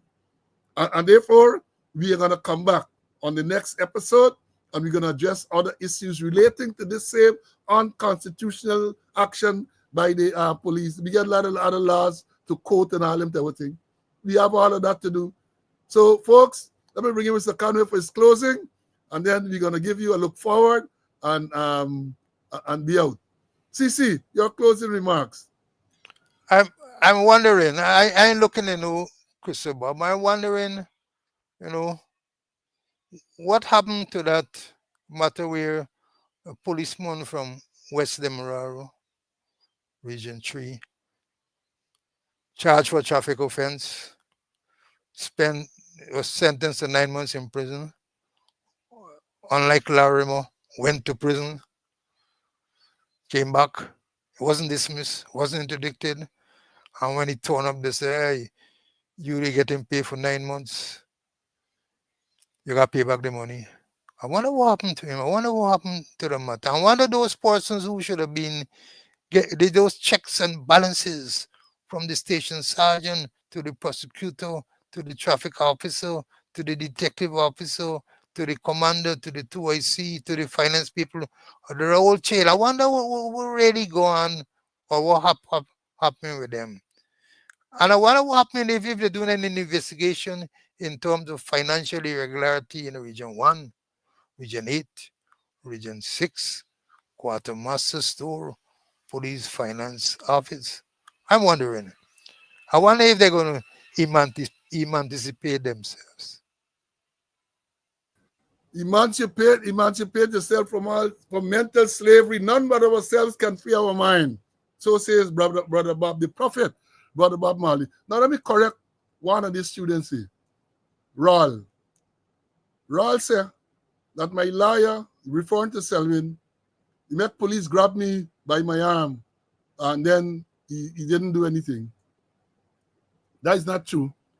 That is not true. When that incident occurred on the 15th of October, 2021, Selwyn was not there at the time. He came later, and when he saw what happened, he intervened and told them that they should let go because they had no reason. So y'all come with this thing. Selwyn was not there when the incident occurred. CC was there. Selwyn was not there. Selwyn came, and when he saw what was going on, because I was telling them I ain't moving until my lawyer come. He came shortly after, right? And then he asked what was going on. I explained to him, and he said, release him. He was very firm to Romana and the others. Of course, they did not. I ain't going to say much about that because we in court with the matter. So I ain't going to say much about that. As I said, it's before the court, and we shall see what will take place. Folks, I enjoyed the afternoon. All I want to close by tell you all, Cash App and Zelle is there, or are there. I got to use the correct language, you know. Cash App and Zelle are there. You have the MMG number. Those of you who are inclined to make a little donation, please do so we can keep this thing going. And thanks to all those who have made their donations. It is much appreciated. As you see, Mr. Conway get background now, and all this, yeah, that's how we're using the resources to improve the program. We're using the resources to improve the program. As a matter of fact, I got a warning from the platform, the StreamYard, that the space, they had 400 gigabytes got done soon. So I got to see if I can extend it or if I can delete some of the previous broadcasts. So please make your contributions, those of you who can. Now, I ain't going to leave you out without your therapy. I got to give you your therapy, and after therapy, we're going to tell you where we go from here.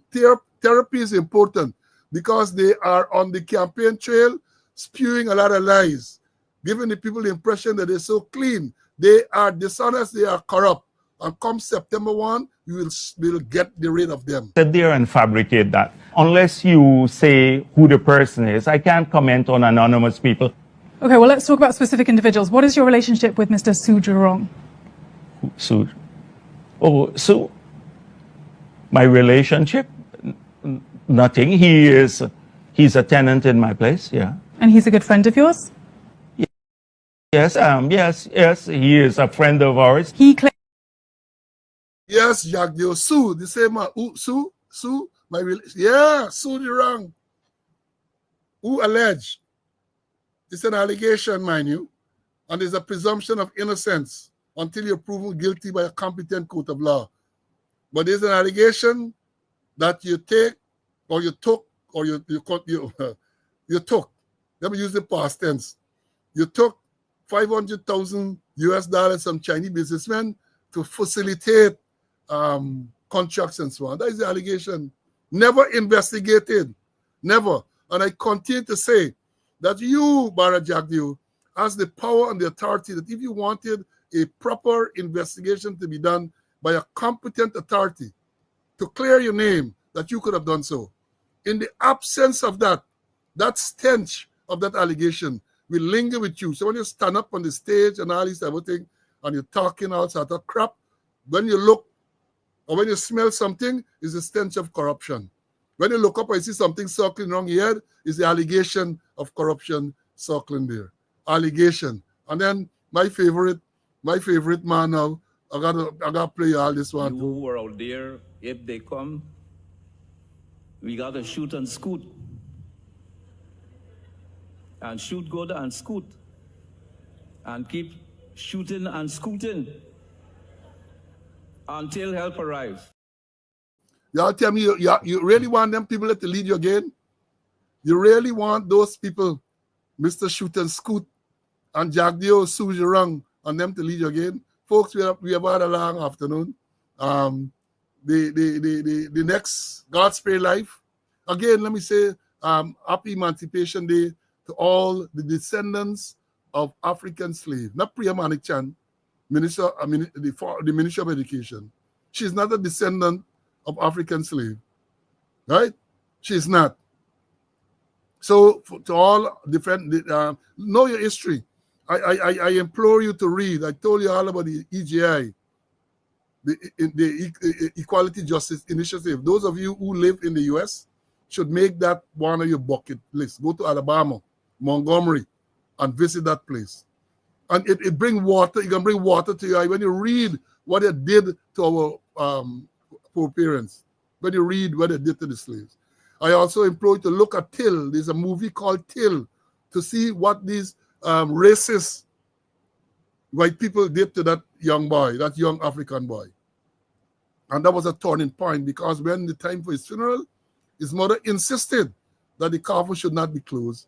Let people see how they mutilated his body and so on. And that thing brought water to my eyes. Yeah, look at these things and learn your history. And if you know your history, them $5,000 and them red t-shirt they bring in and give you, you're going to reject it. Them $1 million contract they're giving you for clean drain, and them you're going to reject. Well, you don't necessarily reject. You're going to take it because it's our money. But you will know how they're treating you. It's a new form of enslavement. It's a new form of enslavement. The thing is our slaves, as happened back in them days of slavery. They selected a few, treat them little good, and then they get, that's what's going on now. Selected a few, give them a little contract, give them a little thing, give them a little red t-shirt to wear, and then they run up and they say all kind of thing. Know your history. Know your history. And I leave you with this, as Bob Marley said, emancipate yourself from mental slavery. None but ourselves can free our mind. None. We have to free our minds. Not the likes of James Bond and them can't free we. Not the likes of Jerry Govaya, who trying to enslave we. Look them here. This thing is so blasted offensive. Jerry Govaya, a Portuguese man, as you would say, stand up there with cap on the head, inspecting a female, black female, and a black man holding an umbrella over here. And Mr. Tribal Union, a deputy commissioner Tribal Union, standing up there watching all these things. This thing are aggravating. And then you look, this one, I'm going to talk with him on the cockroach, them prostitute, political prostitute, PP, political prostitute. He holding an umbrella for Azadin Mohammed. Now we're singing the praise of the PPP. You forget when the PPP they're doing this. When the PPP, this is James Bane, they're shooting in the back. PPP, under the PPP administration. He been protesting and the pepper with book pellets in the back. And he coming now for talk a whole set of crap. I get other things to talk about him. Right? And I said this is not personal. These are facts. You got to bring this out so people can understand what is going on. Folks, Friday afternoon, enjoy your weekend. Be safe. Be safe. Enjoy your weekend. We say fire, Crystal Labor College. Accident. You see an accident. You see one today where a man driving. There's an accident and the man driving to the some vehicle in the accident. You have so many things going on in Ghana. Don't be distracted.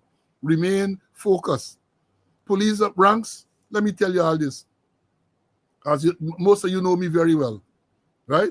Most of you know me very well.